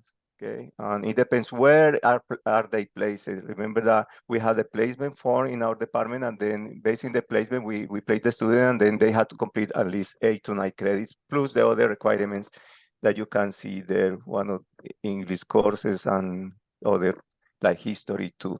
But this is something great. It's important that the students know that this is Spanish concentration is available for them. To give you some motivation to follow that. Other thing that I want to share, this is important for our department, is the placement. This is one of the problems that we have at the beginning of the semester. A lot of students are coming without the placement. This is the form that we have is available in our webpage, in the Foreign Language Department webpage. Every student that wants to take any of the classes with us, they need to fill out the placement form. Right there is a link. They say we receive that placement form. Then according with the results for the placement, in what class the student needs to be placed. We add this information in CUNY first. They cannot take a different class. And one of the problems that we have is a lot of students, especially the ones that are registering late, and they are just places in any class that they want to do. Later on, when they are in our classes, we decide that this is not the class for them. We cannot allow a student that already know Italian or Spanish to be sitting in elementary 111 class. It's not fair for the other students that are really learning, and the goal is for them to really learn, not to just be sitting there. Then this is important that we always mention to the students, especially the new ones, that they had to fill out the placement. We are always checking that and adding the information in CUNY fields right away as soon as we have this placement for completed. Other thing that we are doing in our department is that we are changing the name of our department. The new name is going to be, if the Senate approve it, I hope it's going to happen, modern language and cultures. The reason for that is that we are not teaching only language. We are teaching more that referring to the different cultures, especially Italian culture or French culture, Arabic culture, or also Spanish. Then we are implementing new courses. You can see now we have 400 level classes in French. We have in German, we have in Italian, and in Spanish too. Last Sunday meeting that happened yesterday, they approved a new class for us for 400 level classes, 411. This is a new class that we propose. All those classes are part of the CUNY pathways. See, it's sent it to the CUNY pathways. It's going to be part there. Also, part of the flexible core requirements in work cultures and global issues. Then it is interesting for us to start offering these classes. Some of those classes are going to be writing intensive. We want to offer also as a writing intensive level classes. And as I mentioned yesterday, this class was approved, LS 411, Hispanic Avant-Garde in Art and Literature, Challenging Conventional Norms. Very interesting class. It's focusing the avant-garde in the Spanish culture between Spain and the Latin American too. This is a new course we hope we can start offering on fall 23. We approved this class in our department. Also, we send the information to Dr. Pulling. He's okay with the class. We consult with 3 chairpersons about this class. It's LS 300 Intermediate Spanish for Healthcare Professionals. It's a very interesting class. We think that we can attract some students to take this class. Is going to be sent the whole material approved already to the curriculum committee on the Senate, and we hope the class will be approved. Those are the new things that are happening. I just mentioned something that happened 2 years ago, but it's important that our students know we have agreement with your college. It's an agreement that made us very happy. And here is the information. The classes that we have here are in the left part, and the equivalent part in your college is in the right side. And if the student take 111 with us, let's say in Spanish, the class is equivalent to Spanish 101 or one of the electives that your is offering. It's great when we mention this to the students, especially the one that maybe in the future planning to transfer to your college. We are trying to do more agreements, probably with Hunter and especially with John Jay College. This is something that is in the process of, or we are having a conversation with them already. Let's see what happens in the future. This is mostly what I want to mention today. The most important part for us, something that we really need from you, is that always tell the student that they need to fill out the placement. What happened at the beginning of the semester, and the student is sitting in the wrong class, fill out the placement. We find out that the student needs to move to a different class, but at that moment, they don't find a proper class for them because the class is canceled or because the scheduling that they have. And especially the student need that class to graduate is a big nightmare for us. Okay, they have to start contacting the advisor. They want that we approve a different pathway for the foreign language that they need to take, and it's not easy for us to do that. Then the main problem that we have right now is to have the placement form on time from the student in order that they are placed in the right class for them. And also it helps us for the retention first and also to attract more students for our classes. Then this is one of the main concerns that we have at this moment. And this is mostly what I want to mention to you today.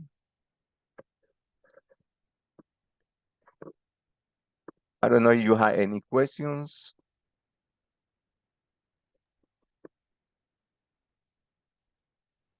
Just checking the chat. Okay, no. I don't think we have any questions, but this was very helpful. Are the language placements still being run through your office? Yes. Okay. And it's available on our web page. Right away, the student can download from there, and in the form they see the email that they need to send it according with the language that they are filling out. Okay. Beautiful. Thank you so much. No, thanks for having me. Absolutely. Okay. If there isn't any other questions, then I just want to thank all the faculty and everyone that joined this morning. I know it was a long day, one of our longer meetings, so I really appreciate it. But I believe at this point it concludes our meeting. So I just want everyone to go on and have a nice day, and we'll talk to you soon. Next week will be our next meeting. Thank you so much. Thank you. Bye-bye.